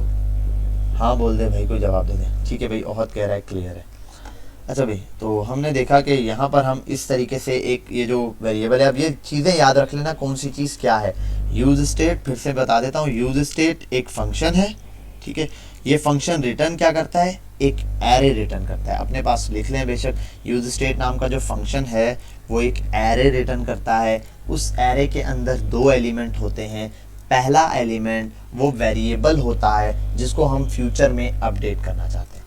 दूसरा जो इसके अंदर जो दूसरा एलिमेंट होता है, मतलब ये इंडेक्स नंबर 0 है तो ये इंडेक्स नंबर 1 है। ये जो वेरिएबल मेरे पास है ये असल में वेरिएबल नहीं होता, ये एक फंक्शन होता है। इसको हम कहते हैं सेटर फंक्शन, ठीक है। ये सेटर फंक्शन करता क्या है? इस सेटर फंक्शन का काम होता है कि इसने इस एक्स वाई जी की वैल्यू को अपडेट करना है, ठीक है। अब ये किस तरीके से अपडेट करता है वो भी हम देखेंगे कि क्या काम कर रहा होता है। दूसरी चीज़, अब मैंने ये तो बना दिया कि हम इसमें जानते हैं रिएक्ट के अंदर हमने जब भी कोई वेरिएबल बनाना है तो हम यहाँ देख सकते हैं रिएक्ट के अंदर इंडेक्स की फाइल के अंदर एक यूज़ हो रहा होता है रिस्ट्रिक्ट मोड। इस रिस्ट्रिक्ट मोड को मैंने आपको जावास्क्रिप्ट में भी बताया कि यूज़ स्ट्रिक्ट मोड लगा दो, तो स्ट्रिक्ट मोड वहाँ पर भी यूज़ होता है। उसका काम क्या होता है कि जब मैं लेट कॉन्स्ट या कोई भी वेरिएबल डिक्लेयर कर रहा हूँ, अगर मैं प्रॉपर डिक्लेयर किए बगैर असाइन कर देता हूँ तो जावास्क्रिप्ट में नॉर्मल चल जाता है। अगर मैं यूज़ स्ट्रिक्ट के अंदर यूज़ करूँ या यहाँ पर स्ट्रिक्ट मोड यूज़ करते हुए यूज़ करूँ तो उसके में ये क्या देगा, एक एरर डिस्प्ले कराएगा। उस एरर से बचने के लिए हम इसको कोई ना कोई नाम देते हैं। अच्छा, इस जो एरे की वैल्यूज़ है ये कॉन्स्ट के नाम से दूंगा मैं। अब मैंने इसको कॉन्स्ट बनाया। कॉन्स्ट क्यों बनाया? हम कॉन्स्ट की कुछ प्रॉपर्टी रिपीट कर लेते हैं। कॉन्स्ट डिक्लेरेशन, किसी भी वेरिएबल को जब मैं कॉन्स्ट डिक्लेयर करता हूँ तो इसका मतलब होता है ना तो मैं उसको री डिक्लेयर कर सकता हूँ और ना ही मैं उसको रीअसाइन कर सकता हूँ, मतलब उसकी वैल्यू चेंज। तो ये जो कॉन्स्ट लगा है ये किसके लिए लगा है? इस एक्स वाई जी के लिए लगा है। क्योंकि आपने कभी देखा होगा मैं इसको ऐसे तो नहीं बनाता, कॉन्स्ट फंक्शन में ऐसे नहीं बनाता, ठीक है। हम फंक्शन ऐसे नहीं बनाते, हम वेरिएबल बनाते। अब देखें मैंने जैसे ही कॉन्स्ट दिया तो आप एक चीज़ देखेंगे इस ऐप के अंदर, आप गौर करें। अब ये VS कोड की जो है हम कह सकते हैं बहुत अच्छी आदत है, अच्छी बात है कि VS कोड के अंदर ये फीचर है कि जब मैं कोई फंक्शन लगा रहा हूँ तो फंक्शन का कलर ग्रीन आ रहा है। अच्छा, आपके पास येलो आ रहा होगा, हर एक उसमें डिफरेंट है। मैंने एक कोई दूसरी थीम यूज़ की हुई है तो जो मेरे पास थीम है उसके हिसाब से ये ग्रीन कलर दे रहा है। ऐप एक फंक्शन है, उसका कलर ग्रीन है। यूज स्टेट एक फंक्शन है, इसका कलर क्या है? ग्रीन है। सेट एक्स वाई जेड का कलर क्या है? ग्रीन ही। अच्छा लाइट ग्रीन इस वजह से क्योंकि अभी मैंने इसको कहीं यूज़ नहीं किया, जैसे यूज़ करूँगा तो हो जाएगा, क्योंकि जैसे यूज़ स्टेट को यहाँ इंपोर्ट किया और यहाँ यूज़ कर लिया तो इसका कलर डार्क हो गया। ऐप मैंने यहाँ पर बनाई और ऐप को यहाँ एक्सपोर्ट करवाया और आगे जाके यूज़ कर लिया तो इसका कलर भी हो गया dark. Set X Y Z का नाम का जो फंक्शन है जो मैंने इस एरे के अंदर बनाया, इसको अभी मैंने कहीं यूज़ नहीं किया, ठीक है, इसलिए इसका कलर जो है वो इस टाइप का डिम दिख रहा है। और यहाँ पर जो भी कोई मैं वेरिएबल बनाता हूँ वो इस पर्पल कलर से बनता है, ठीक है। तो एक वेरिएबल है, ये वेरिएबल जिसके अंदर डेटा स्टोर करेंगे हम स्टार्ट में इनिशियलाइज वैल्यू, और ये डेटा यहाँ से स्टोर होगा फर्स्ट। फिर यहाँ पर जाने के बाद सेट एक्स वाई वी के अंदर इस फंक्शन के थ्रू मैं इसको अपडेट करूँगा। अब ये देख लेते हैं हम कि किस तरीके से ऐड या अपडेट होता है डेटा में। वही H1 और यहाँ मैं कर देता हूँ काउंटर यहाँ आने के बाद, और मैं यहाँ पर जो मैंने बनाया एक्स वाई जी बना देता हूँ। चलो एक्स वाई जी के नाम से बनाया, एक्स वाई जी को अपडेट करूँगा, ठीक है। और यहाँ बना देता हूँ एक बटन डीप साइज। कौन है भाई डीप आइज, कम से कम अपने नाम से ज्वाइन किया करें भाई। अच्छा अब यहाँ पर आया मैं और इस बटन को बना देता हूँ मैं ऐड नाम का फंक्शन, और देखेंगे हम ये कैसे काम कर रहा है। और यहाँ एक जो फंक्शन बनाना है, मैं एक फंक्शन बना दूंगा, सॉरी फंक्शन नहीं, ऑन क्लिक पे मैं एक फंक्शन रन करूंगा और उस फंक्शन को भी नाम दे देता हूँ ऐड, ठीक है। यहाँ आकर ऐड नाम का फंक्शन बना देता हूँ मैं फंक्शन और उसको नाम देता हूँ ऐड के अंदर होगा क्या, मैंने ये वैल्यू अपडेट करवानी है, किसकी, इस सेट एक्स वाई जी, सॉरी एक्स वाई जी की वैल्यू जो यहाँ पर है ये अपडेट करानी है। और बाय डिफ़ॉल्ट में इसकी वैल्यू यहाँ दे देता हूँ 0 होगी। यहाँ आता हूँ और यहाँ आके देखता हूँ, ठीक है भाई सब चीज़ें ओके हैं। अब मैं इसको अपडेट करवाने के लिए यहाँ आता हूँ और मैं करता हूँ सेट एक्स वाई जी का यूज़। अब देखें जैसे मैंने सेट एक्स वाई जी लिखा है इसका कलर डार्क हो गया, इससे हमें पता चल गया ये फंक्शन यूज़ हो चुका है। सेट एक्स वाई जी पर आया यहाँ पर, और यहाँ एक्स वाई जी में प्लस कर देता हूँ 1। क्लिक करने पे ये फंक्शन रन होगा। इस फंक्शन के अंदर जो मैं वैल्यू देता हूँ, जो चीज़ देता हूँ वो इसकी वैल्यू सेट हो जाती है। अगर बिलफर्ड में आता हूँ और उसको लिख देता हूँ 10, बाय डिफ़ॉल्ट सिर्फ 10 लिखता हूँ, ठीक है। और यहाँ आता हूँ ऐड करता हूँ, इसकी वैल्यू देखे 10 होगी। लेकिन क्लिक करने पे बस हर दफ़ा 10 ही चल रही है, लेकिन मैं चाहता हूँ हर दफ़ा क्लिक करने पे वैल्यू ऐड हो, तो मैं कर दूंगा एक्स वाई जी आए और जो एक्स वाई जी की स्टेट है उसके अंदर प्लस हो जाए जितनी वैल्यू मैंने प्लस करनी है। मैं लिख देता हूँ बिलफर्ड 1 प्लस हो।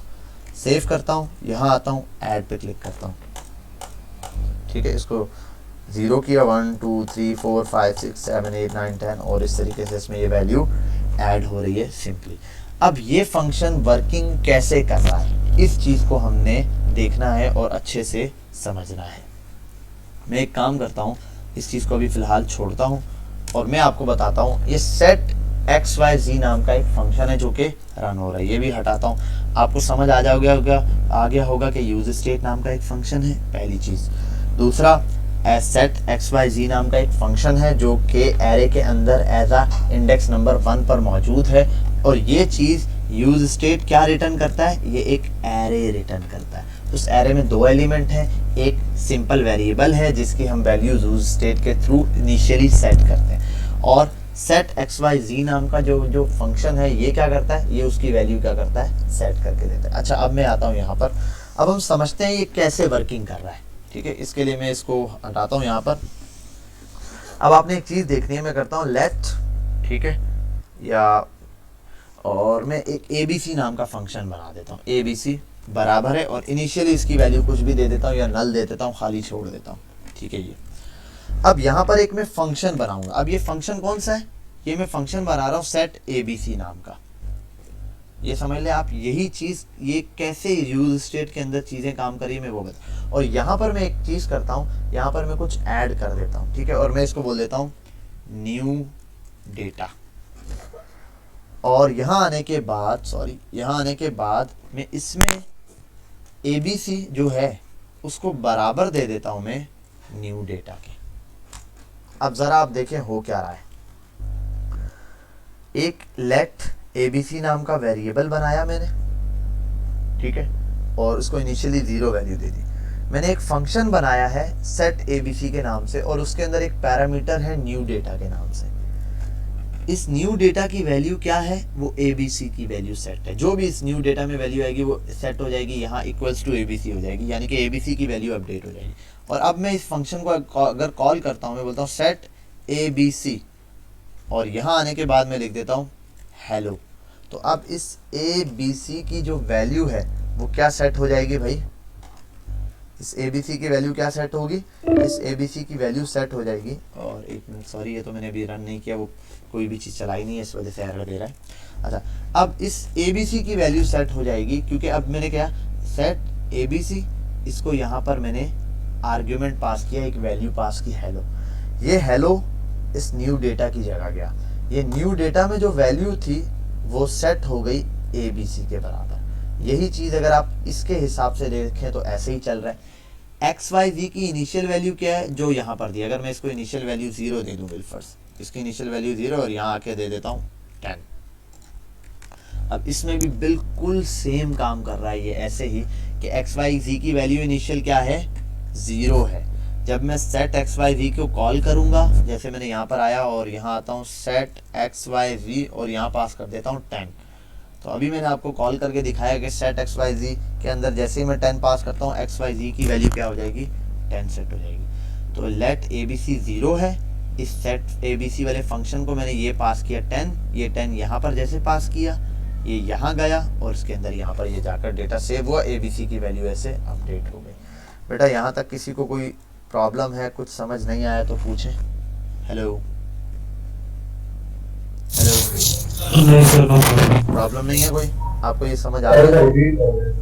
देखो मैं दोबारा से एक दफ़ा रिपीट करता हूँ बेटा, इस एक अगर आपने ये फंक्शन समझ गए ना आप, ये वाला काम, तो आपको इजीली यूज स्टेट समझ आ जाएगा। मैं दोबारा से एक चीज़ रिपीट करता हूँ इसी तरीके से, देखें यूज स्टेट है, इसके अंदर ये वाली इनिशियल वैल्यू सेट करता हूँ मैं, फिर सेट लिखकर मैं यहाँ बिलफर्स्ट सेट नाम का XYZ का एक फंक्शन चलाता हूँ और मैं XYZ की वैल्यू कर देता हूँ 10, सेव करता हूँ, ठीक है, और यहाँ आता हूँ। और अच्छा, अभी मैंने तो कोई क्लिक वगैरह फंक्शन पे बनाया नहीं है, ठीक है, तो इसी वजह से मुझे एरर दे रहा है। ये कह रहा होगा add is not defined, add नाम का आपने ये दिया है, इसको डिफाइन नहीं किया। अभी हम सीधा बाय डिफ़ॉल्ट आके चीज़ों को समझेंगे, ठीक है। कंपाइल, रेंडरिंग एरर, छोटे छोटे एरर्स देता रहेगा, उनको हम इग्नोर करते हैं। हम कॉन्स नाम का वेरिएबल XYZ है, उसके अंदर फंक्शन है जी। मैं इस फंक्शन के अंदर जो पैरामीटर पास करता हूँ वो इसके लिए वैल्यू सेट हो जाती है। ऐसा ही है, दोबारा से रिपीट करूँगा, इस बात को सुने। सेट XYZ नाम के फंक्शन को जो भी मैं पैरामीटर पास करता हूँ वो इस XYZ की वैल्यू सेट हो जाती है। ऐसा ही था, अभी मैंने आपके सामने एक फंक्शन रन करके दिखाया, जब ऐड पे क्लिक करता था तो इसके अंदर जो वैल्यू सेट करता था वो यहाँ पे आ जाती थी। यही काम हो रहा है, सिंपल। अब मैं आता हूँ यहाँ पर, मैंने इसी चीज़ को आपको समझाने के लिए इस चीज़ को यहीं रखता हूँ, इसको ऐसे ही। अब इसी चीज़ को आप समझने के लिए अगर यहाँ आए, कर देता हूँ लेट ABC, हटा देता हूँ ताकि आपको क्लियर दिखे। लेट ABC बराबर है 0 के।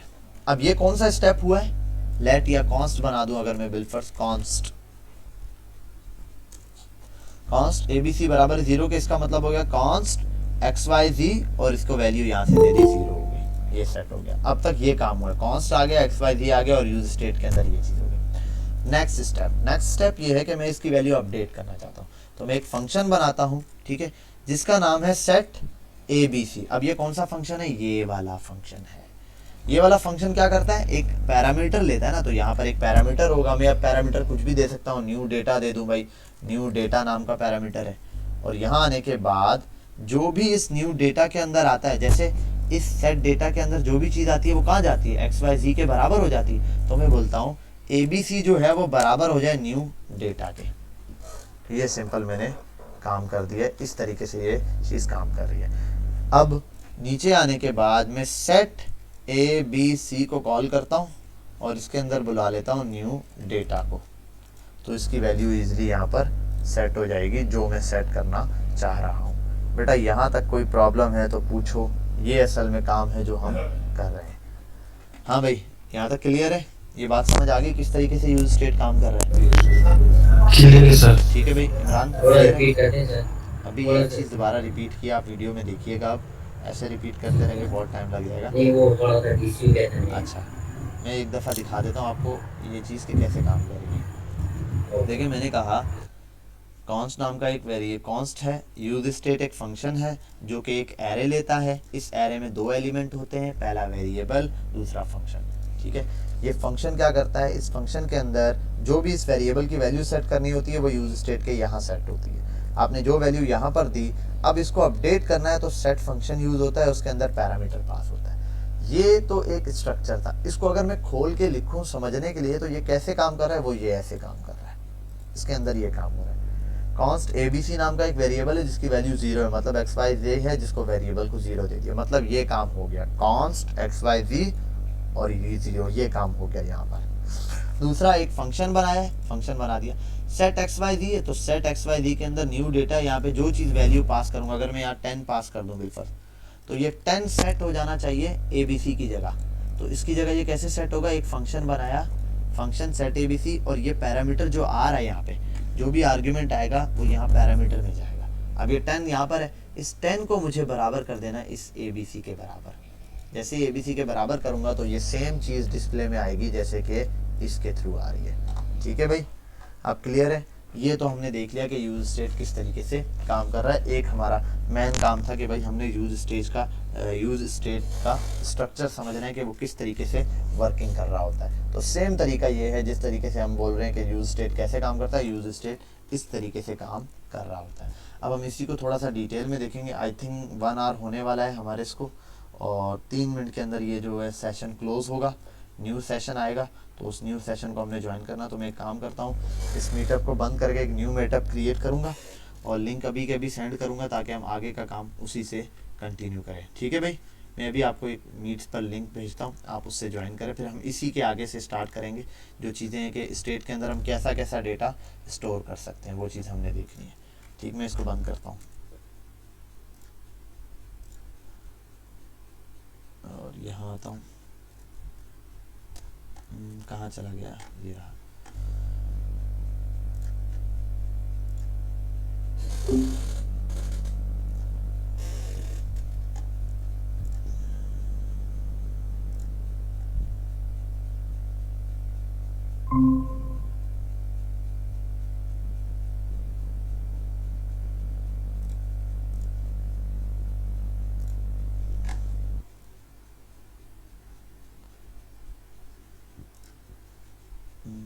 वेब व्हाट्सएप,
ज्वाइन करें फटाफट से।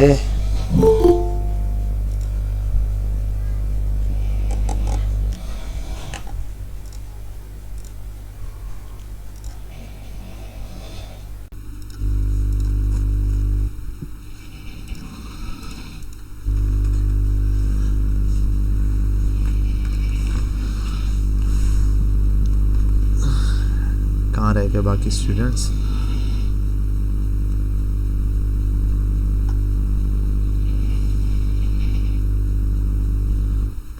बाकी कहीं क्लास में सो तो नहीं रहे थे?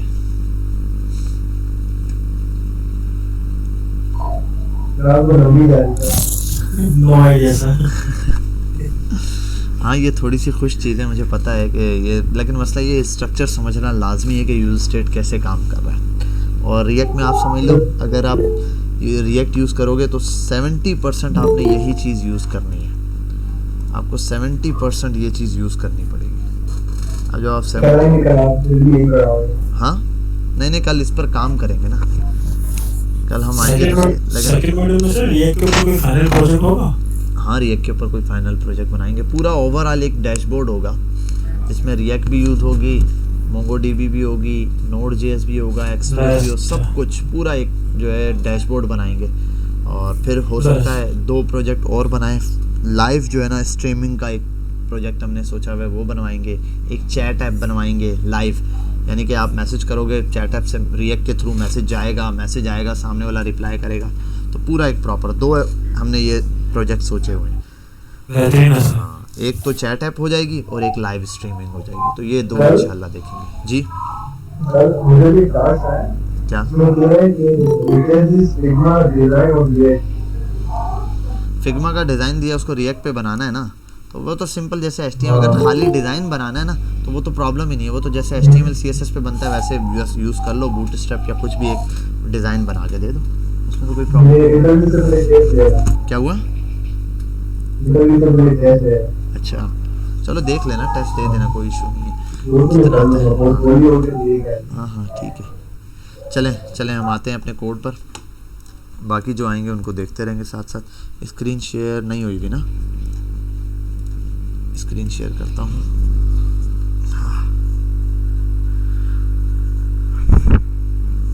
ये टाइम वैसे ठीक है ना, कंफर्टेबल टाइम है यार, इसमें कोई शोर शराबा कुछ नहीं होता, डिस्टर्बनेस नहीं होती, आराम से क्लास रिकॉर्ड भी हो जाती है और समझ भी आ जाती है।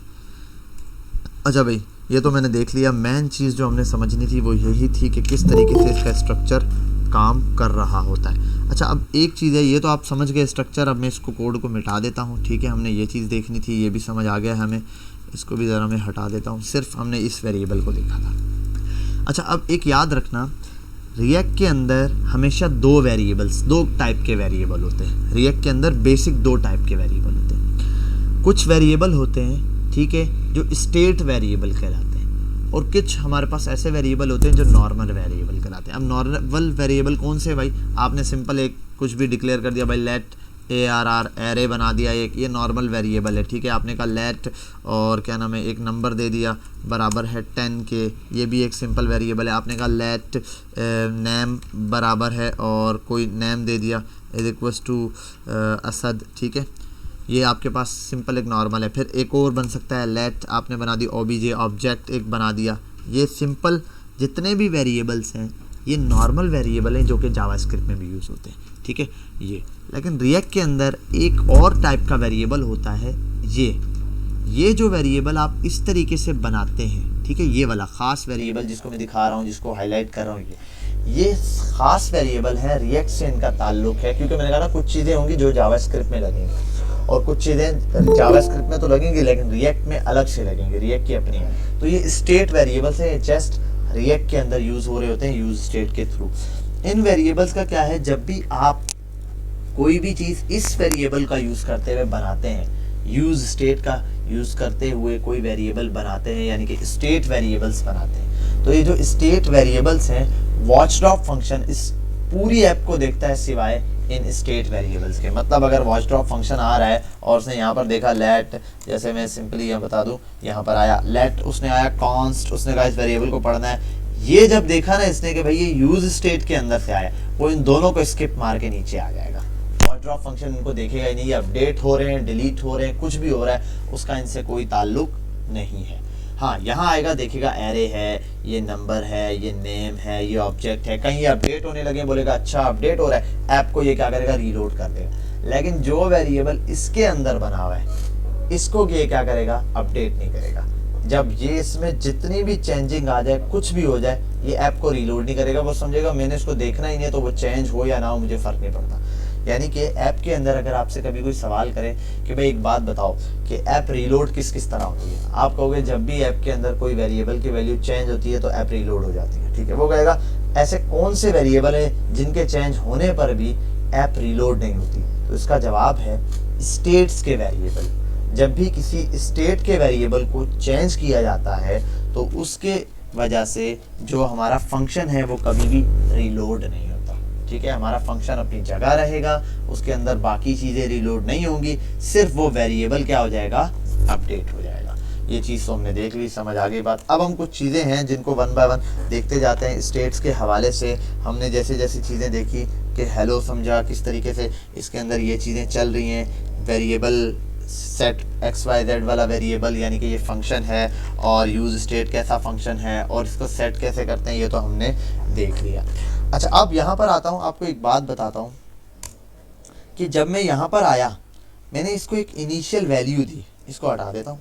देख रहे हैं आप, इसको मैंने यहाँ पर कहा था इनिशियल वैल्यू 0 दे दी। क्या दे दी? इनिशियल वैल्यू 0 दी। किसी ने मुझसे पूछा नहीं अभी तक कि सर इनिशियल वैल्यू आपने इसको 0 क्यों दी। क्या आप में से किसी को पता है कि इसको मैंने इनिशियल वैल्यू 0 क्यों दी, और इसके अलावा मैं इसको क्या वैल्यू दे सकता हूँ? कोई बच्चा बता दे मुझे। हेलो, सुन रहे हैं? स्ट्रिंग में भी मेरे ख्याल दे सकते हैं शायद। हाँ, स्ट्रिंग दे सकते हैं। और अच्छा, ये दे क्यों रहा हूँ? अगर ये ना दूँ तो क्या फ़र्क पड़ेगा? अगर ना दूँ, बिलफर्ज अगर मैं यहाँ आता हूँ और मैं लिख देता हूँ दिस, ठीक है, और मैं यहाँ कर देता हूँ बिलफर्ज आके सेट और XYZ में लिख देता हूँ हेलो, ठीक है भाई, हेलो लिख देता हूँ मैं, और यहाँ आता हूँ कंसोल डॉट लॉग पर जाने के बाद मैं इसको XYZ को जो है वो प्रिंट करवा देता हूँ। ठीक है भाई, XYZ को प्रिंट कराता हूँ और यहाँ आता हूँ अपनी ऐप पर। ठीक है, यहाँ आने के बाद मैं अपनी कंसोल पर ज़रा चेक करता हूँ कि क्या डिस्प्ले आ रहा है। ठीक है भाई, इसको हाइड कर देता हूँ, और ये बहुत सारे एरर तो वैसे डिस्प्ले करा रहा है। हेलो आ रहा है मेरे पास, एक मिनट में वहाँ वर्ड चेंज कर देता हूँ, मैं इसको कर देता हूँ ब्लॉग। ठीक है, अच्छा जी, यहाँ आता हूँ और ज़रा मैं चेक करता हूँ मेरा ये फंक्शन रन हुआ है या नहीं। हाँ ठीक है, ये फंक्शन जो है मेरे पास अब चल रहा है, बिलाल नाम मेरे सामने प्रिंट होकर आ रहा है। देखें आप, जैसे जो भी वैल्यू सेट कर रहा हूँ। अब अगर मैं यहाँ पर ये कर देता हूँ 10 और सेव करता हूँ, ठीक है, अब क्या आना चाहिए? हाँ भाई, क्या आएगा यहाँ पर? इसको ज़रा देख लेते हैं हम। वाओ, ये तो 10 भी आ रहा है भाई। कोई बच्चा मुझे बता सकता है कि क्या इशू होगा? ये भाई स्ट्रिंग में मैंने देखो ऊपर उसको इनिशियलाइज़ किया स्ट्रिंग और नीचे 10 लिख दिया, चल गया। अब इसी तरीके से ऊपर मैं 0 दे दूँ और नीचे हेलो लिख के प्रिंट करूँ, वो चल जाएगा। ये तो काम चल रहा है। एरर क्या आ सकता है? कोई बच्चा बता सकता है? हेलो, इमरान, सागर, फैसल, जाफ़र, कोई बच्चा बता दे भाई।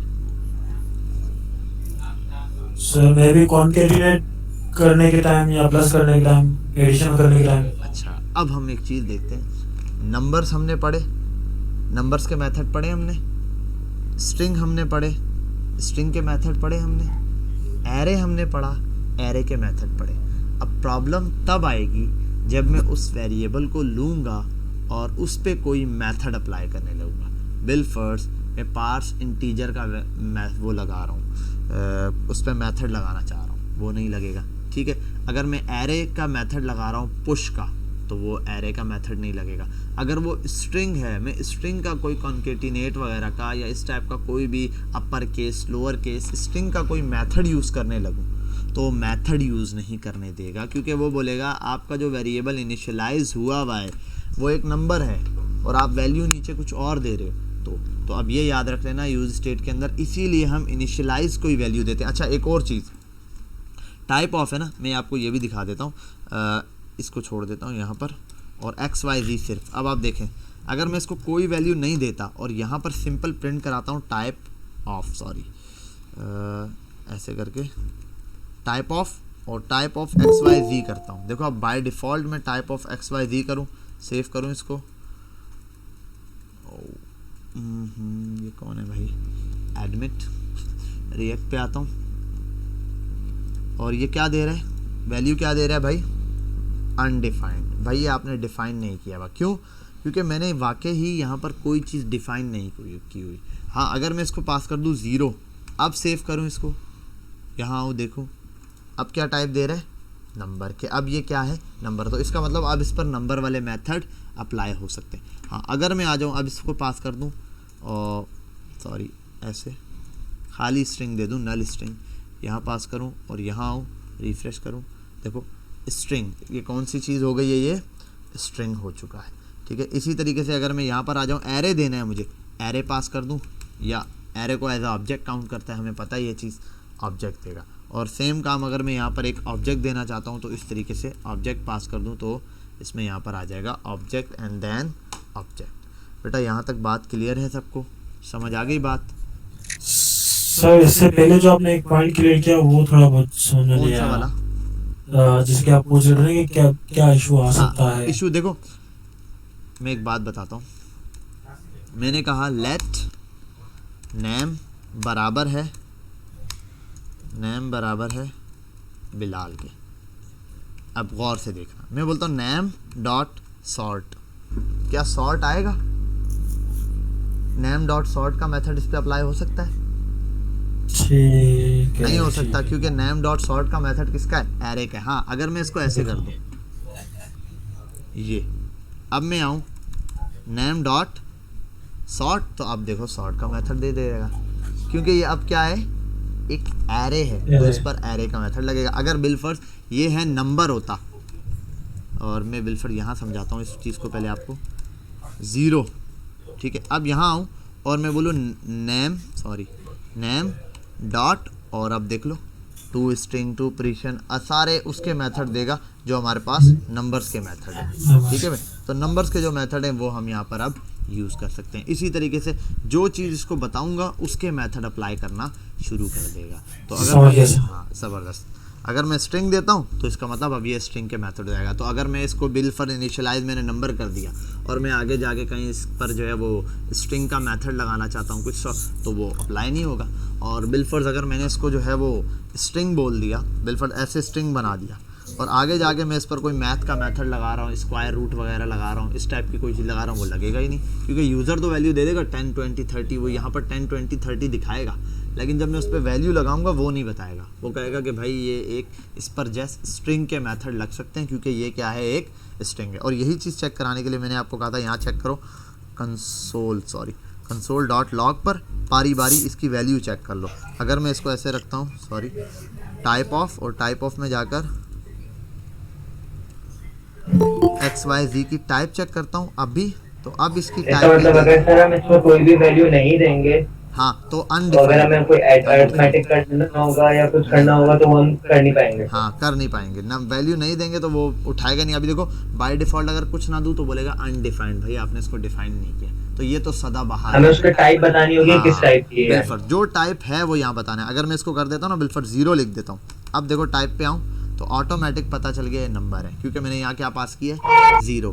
तो इनिशियल वैल्यू नंबर पास करा। इनिशियल वैल्यू का मकसद ही ये होता है कि यहाँ पर आपने देना क्या है वो बताना होता है, वरना इनिशियल वैल्यू 0 रखने की जरूरत क्या है। 0 रखने का मकसद ये है कि अभी कोई वैल्यू नहीं है इसमें नंबर में। अगर स्ट्रिंग में देना हो तो स्ट्रिंग में 0 वैल्यू का मतलब होता है नल छोड़ दो। ये दे दूँ, यहाँ पास करूँ, देखो स्ट्रिंग पास कर दिया इसने कि भाई ये क्या है, स्ट्रिंग है। बेटा यहाँ तक बात क्लियर है? क्लियर है सर। ज़बरदस्त। बस इस तरीके से आप लाइव रहोगे, मेरे से बात करते रहोगे तो ज़्यादा मुझे मज़ा भी आएगा समझाने में। एरे पास कर दे तो हमारी स्ट्रिंग, और एरे पास करना है, एरे ऐसे होता है। अब देखो एरे पास करना है, हम बोलेंगे सर एरे की वैल्यू देना लाजमी है, नहीं, आप एक खाली एरे बना के छोड़ दो ऐसे। बस एरे का वो सिंबल क्या होता है, ब्रैकेट्स होते हैं, तो एरे के लिए सिंपल है। अब ये इसको एरे तस्वुर करेगा, सिर्फ हम एरे पास कर देंगे तो उसमें वो हाँ, वैल्यू आप बाद में अपडेट करो, वैल्यू तो आप बाद में सेट कर लो, वैल्यू तो आपकी मर्जी। आप बिल फर्द अभी मैं सेट कर देता हूँ, मैं आता हूँ यहाँ पे सेट और कोई वैल्यू सेट कर देता हूँ। जैसे यहाँ आता हूँ, इस पर हटाता हूँ मैं, अभी यहाँ लिख देता हूँ, पहले 0 सेट करता हूँ, ठीक है। अभी एरे और ये जितने मेथड्स हैं सबको 1 बाय 1 मैं आपको समझाऊंगा कैसे करना है। आपने सेट किया, मैंने सबसे पहले इसको 0 सेट कर दिया। अब मैं इसको आगे की तरफ लेके चलता हूँ, मैं बोलता हूँ भाई सेट करने के लिए तो मुझे ये वाला वेरिएबल यूज़ करना है ना, आप जानते हो इसकी वैल्यू मैं डायरेक्ट सेट नहीं कर सकता। XYZ को मैं डायरेक्ट 10, 20, तो इस वेरिएबल का यूज़ करता हूँ, सेट XYZ वाला फंक्शन, और यहाँ मैं इसकी वैल्यू कर देता हूँ 20। सेव करता हूँ, टाइप ऑफ मैंने सिर्फ प्रिंट कराई है। अच्छा, ये एरर देता रहेगा साथ साथ तंग करने के लिए मुझे, ठीक है। और अच्छा 1 मिनट, मैंने इसको XYZ डायरेक्ट सेट किया है, मुझे इसको उसके थ्रू करना पड़ेगा। किसी बटन के थ्रू करना पड़ेगा, वरना वो बार बार रिपीट होता रहेगा। ठीक है, अब जैसे मैंने इसको XY दिया, अगर मैं यहाँ स्ट्रिंग भी पास करूँ, अब स्ट्रिंग भी दे दूँ, बेशक यहाँ पे स्ट्रिंग दूँ, लेकिन इसका इनिशियल वैल्यू 0 है तो ये हमेशा रहेगा क्या, नंबर रहेगा। अगर इनिशियल वैल्यू इसमें ये रहे तो अब यहाँ पर मैं 20 भी पास कर दूँ तो ये 20 भी क्या रहेगा मेरे सामने, स्ट्रिंग ही रहेगा। बेटा यहाँ तक बात क्लियर है, समझ आ गई है? हेलो, ठीक है भाई, ज़बरदस्त। अब हम यही थोड़ी सी चीज़ें इनको आगे और लेके चलेंगे, स्टेप बाय स्टेप आगे जाते जा रहे हैं। अब मैं यहाँ पर कुछ चीज़ें वो आपको बता देता हूँ कि भाई इसके अंदर कैसी कैसी चीज़ें आप यूज़ कर सकते हो। पहली चीज़, मैं इसी चीज़ को सेम कॉपी पेस्ट करता हूँ। एक हमने ये भी देखा है कि मैं एक से ज़्यादा स्टेट्स यूज़ कर सकता हूँ। एक फंक्शन के अंदर मैं एक से ज़्यादा स्टेट, जितनी मर्जी स्टेट बनाऊँ भाई बना सकता हूँ। जितने स्टेट वेरिएबल्स बनाने, 50 वेरिएबल हैं जो चेंज होंगे, 50 के 50 स्टेट वेरिएबल बनाओ। 20 हैं चेंज होंगे, 20 के 20। लेकिन एक चीज़ है कि सेम नहीं होना चाहिए ना, ज़ाहिर सी बात है, आपको पता है सेम तो वेरिएबल भी नहीं होता। तो मैं इसको बना देता हूँ बिलफर्स स्टूडेंट। ठीक है, स्टूडेंट बना देता हूँ और उसको बोल देता हूँ सेट स्टूडेंट, और ये बना देता हूँ स्टूडेंट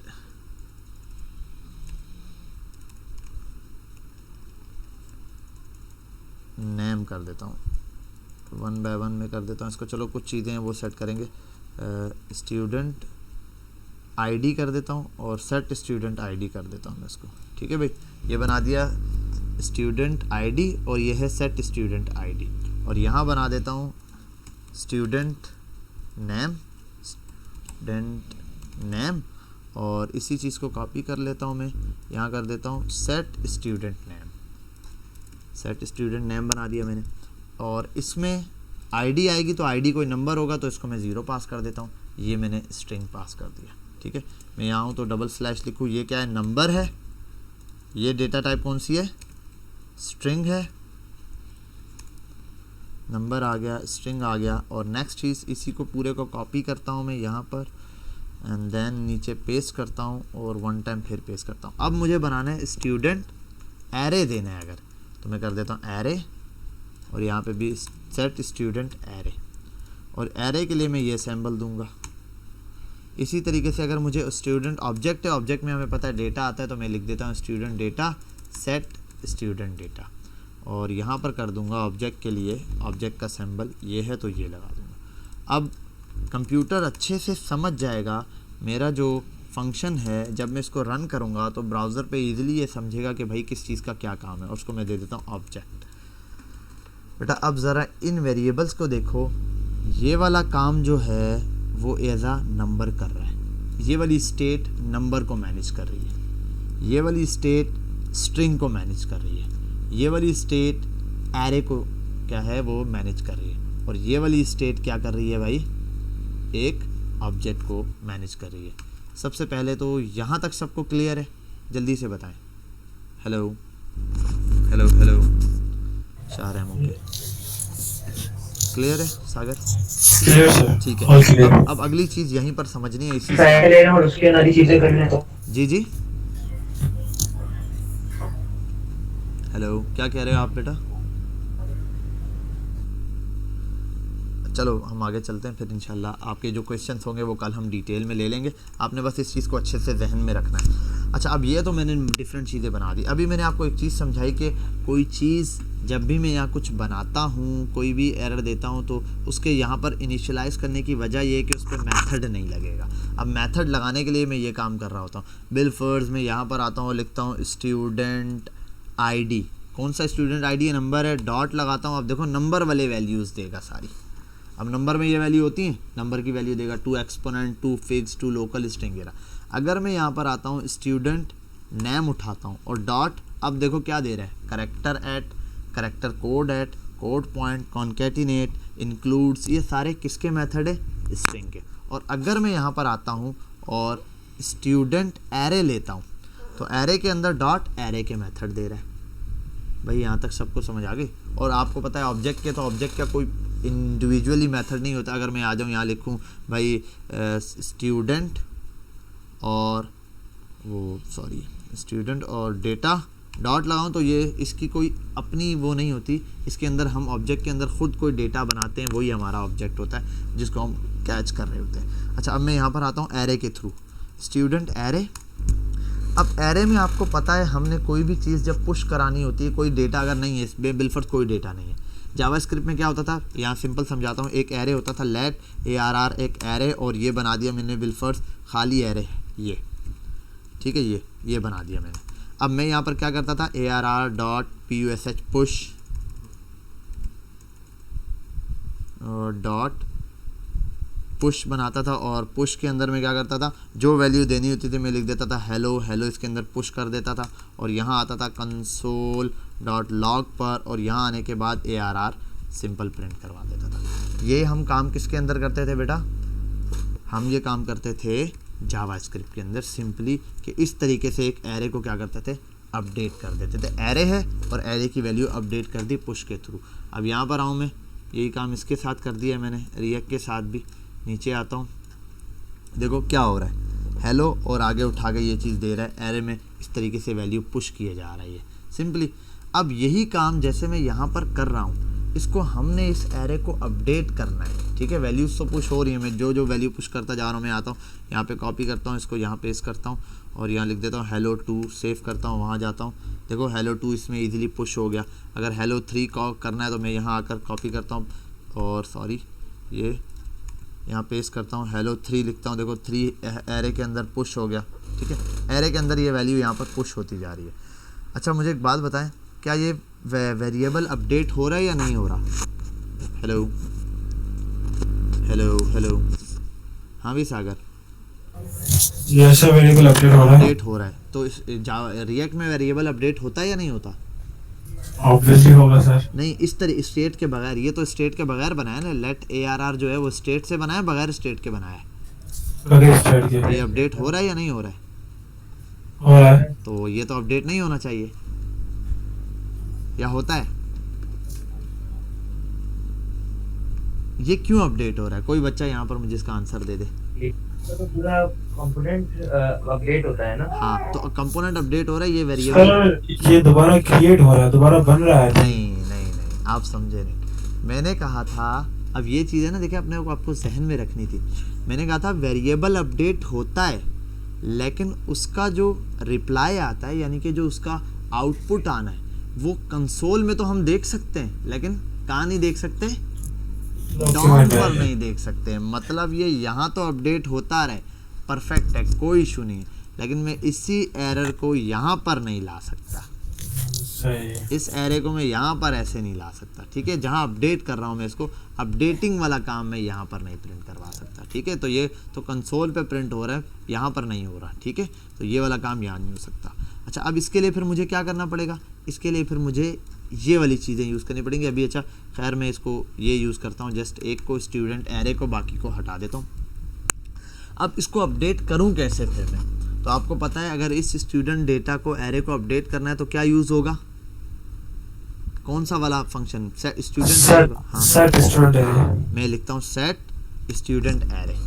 अब यहाँ पर जब आपको कोई डेटा अपडेट करना है तो सेट स्टूडेंट एरे में आपने किया, और यहाँ आके आप लिख दोगे हेलो, सॉरी एरे है तो एरे के हिसाब से आप ऐसे करोगे फंक्शन में और लिखोगे हेलो। ये लिख देता हूँ मैं हेलो, ठीक है भाई। ये चीज़ मैं यहाँ पर कर देता हूँ मैं सिंपली, और इसको सेव करता हूँ। ज़रा चेक करते हैं हम जाकर वहाँ पर अपने कंसोल पर, और सॉरी कंसोल पे प्रिंट नहीं कराया, तो कंसोल डॉट लॉग, और यहाँ आता और मैं लिख देता हूँ क्या चीज़ प्रिंट कराऊंगा, सेट स्टूडेंट डेटा एरे कराऊंगा या स्टूडेंट एरे? Student array. हाँ, print student array. Student array. हाँ, प्रिंट स्टूडेंट एरे ही करवाना है, अपडेट के लिए वो यूज़ होगा, ठीक है भाई। ये तो हो गया, पता नहीं ये क्या चल गया भाई, इतनी लंबी उसने लाइन फेंक दी उठा के। ये क्या है भाई, ये देखो, ओए होए होए, ये उठा के इसने लिमिट एक्सीड कर देगा, उठा के फेंकता रहेगा। वजह ये है कि अभी हमने इसको कोई लिमिट कुछ सेट किया नहीं है, बस कितनी वो है कुछ भी नहीं पता हमें। एरे बना दिया एक, ठीक है। एरे के अंदर वैल्यूज़ ऐसे पुश करें, इसको हम डिटेल में देखेंगे कल इंशाल्लाह। अच्छा, अब मैं यहाँ पर आता हूँ, ये चीज़ मैंने अपडेट की, मैंने कहा यार ये प्रॉब्लम आ रही है, क्योंकि भाई डेटा तो यहीं आना है। डेटा कहाँ आना है? डेटा ने यहीं आना है। अच्छा, अब मैं अगर बिलफर्ज बोल देता हूँ, ये डेटा हम देखते हैं कभी भी खाली डेटा ऐसे नहीं आता, ये बात भी हम जानते हैं, ये खाली डेटा कभी ऐसे नहीं आता। डेटा किस तरह आता है? डेटा जब भी आता है वो डेटा इस फॉर्म में आता है कि भाई लेथ किया और न्यू डेटा होगा वो बराबर है, और यहाँ मैं लिख देता हूँ दिस इज़ न्यू डेटा, और हमेशा डेटा कहीं बैकएंड से किसी वेरिएबल में आता है और वो वेरिएबल यहाँ पर आता है, ठीक है। अच्छा, अब प्रॉब्लम ये है कि अगर बिलफर्ज मैंने यहाँ लिखा होगा this is real array, save किया, ये प्रॉपर काम कर रहा है, ठीक है, सही है, सही जा रहा है, बिल्कुल प्रॉपर डेटा अपडेट हो रहा है। और मैं यहाँ आकर बिलफर्ज स्टूडेंट एरे है उसको प्रिंट करा देता हूँ, मैं लिख देता हूँ स्टूडेंट एरे, मैं स्टूडेंट एरे को भी ले आता हूँ यहाँ पे प्रिंट कराता हूँ। अच्छा, कंपाइलिंग में बहुत सारे रेंडरिंग के एरर दे रहे हैं, नंबर का मेथड नहीं लगाया, पुराने एरर्स बार बार डिस्प्ले कराएगा मुझे, ये थोड़े से एरर की वजह से ये पंगे कर रहा है। कहाँ एरर दे रहा है भाई, एक काम करता हूँ, इसको स्टूडेंट एरे को यहाँ से हटा देता हूँ, कंसोल पे ही प्रिंट करा देता हूँ, console.log, और यहाँ आने के बाद मैं स्टूडेंट एरे को प्रिंट करा देता हूँ। यहाँ आता हूँ पहले मैं और कंसोल पर मिला, देखो this is real array 1 time आया, दिस इज़ रियल एरे कितनी दफ़ा आया, 1 टाइम, लेकिन उसके बाद क्या हो गया, अच्छा ये जितना भी डेटा है ये 2 बार रन हो रहा है, कितनी दफ़ा हो रहा है रन, ये 2 बार। जैसे मैं अगर सिंपल आपको बता दूं, मैं यहाँ एक नंबर प्रिंट करा देता हूँ, मैं लिखता हूँ console.log और लिख देता हूँ हेलो, इसकी भी एग्जांपल आज सॉल्व कर देता हूँ आपको कि क्या वजह ये 2 बार जो चीज़ प्रिंट हो रही है हेलो। ये 2 बार इसलिए आ रहा है रिएक्ट के अंदर, जब आप index.js की फाइल पर आओगे ये एक रिस्ट्रिक्ट मोड लगा हुआ है, आप इस रिस्ट्रिक्ट मोड को अगर हटा दो और सेव कर दो, खाली ऐप को रेंडर करवाओ, यहाँ आने के बाद अब आप जब रन करो तो देखो अब ये एक बार होगा। ये रिस्ट्रिक्ट मोड करता क्या है कि पहली दफ़ा तो जो आपका प्रोग्राम है वो प्रिंट कराता है, ठीक है, सिंपली जो चीज़ हम प्रिंट करा रहे थे, दूसरी दफ़ा ये उस पर रिस्ट्रिक्शन लगा के उसको चेक करके फिर प्रिंट करा रहा होता है, तो इस वजह से ये 2 बार प्रिंटिंग होती है। डॉम पे हमें रिज़ल्ट 1 दफ़ा दिखता है, कंसोल पे 2 दफ़ा दिखता है, तो कंसोल पे 2 दफ़ा दिखाता है, इट्स ओके फाइन, लेकिन हमारे एरर से हमें बचा के रखता है, तो हम इसको इग्नोर मारते हैं, हम कहते हैं ठीक है भाई आप अपडेट करते रहो।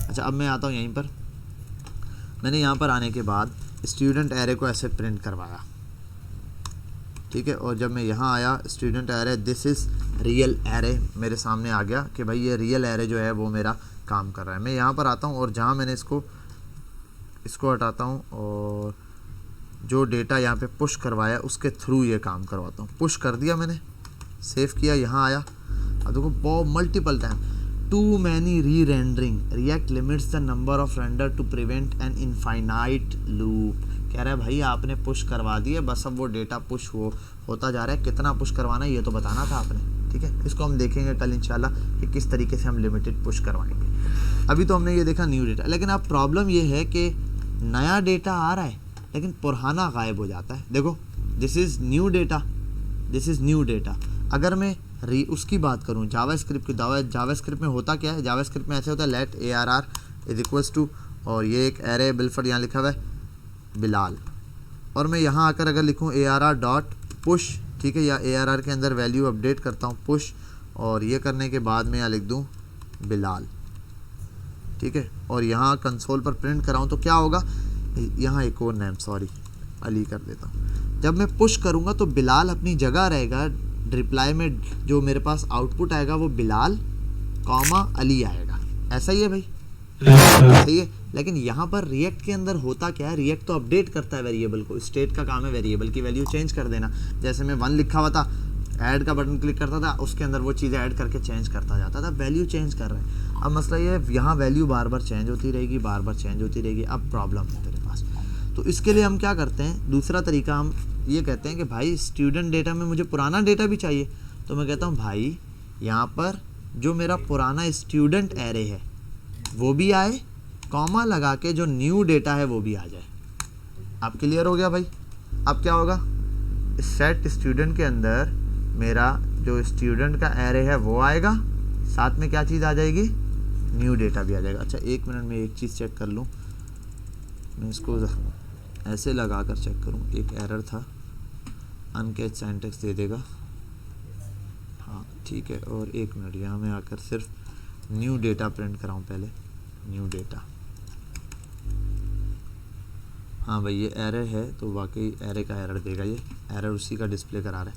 अच्छा स्टूडेंट एरे आ गया, ठीक है। एक चीज़, अब ये पुराना एरे भी लाएगा, साथ में न्यू वैल्यू को ऐड करेगा। अब प्रॉब्लम क्या होगी वो भी हमने देखनी।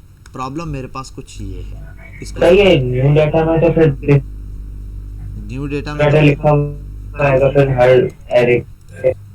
और एक minute sorry, console dot log, हाँ यही चीज़ मैं आपको बता रहा हूँ। न्यू डेटा जितना आएगा आप यहाँ पर न्यू डेटा ऐड करते जाओ वन बाय वन। मैं बता देता हूँ आपको, मैं स्टूडेंट को प्रिंट करवा लूँ पहले। स्टूडेंट एरे मैंने प्रिंट नहीं करवाया था, सॉरी ये चीज़ थी इसीलिए एरर दे रहा था। पहले मैं ये चेक कर लूँ सिंपल,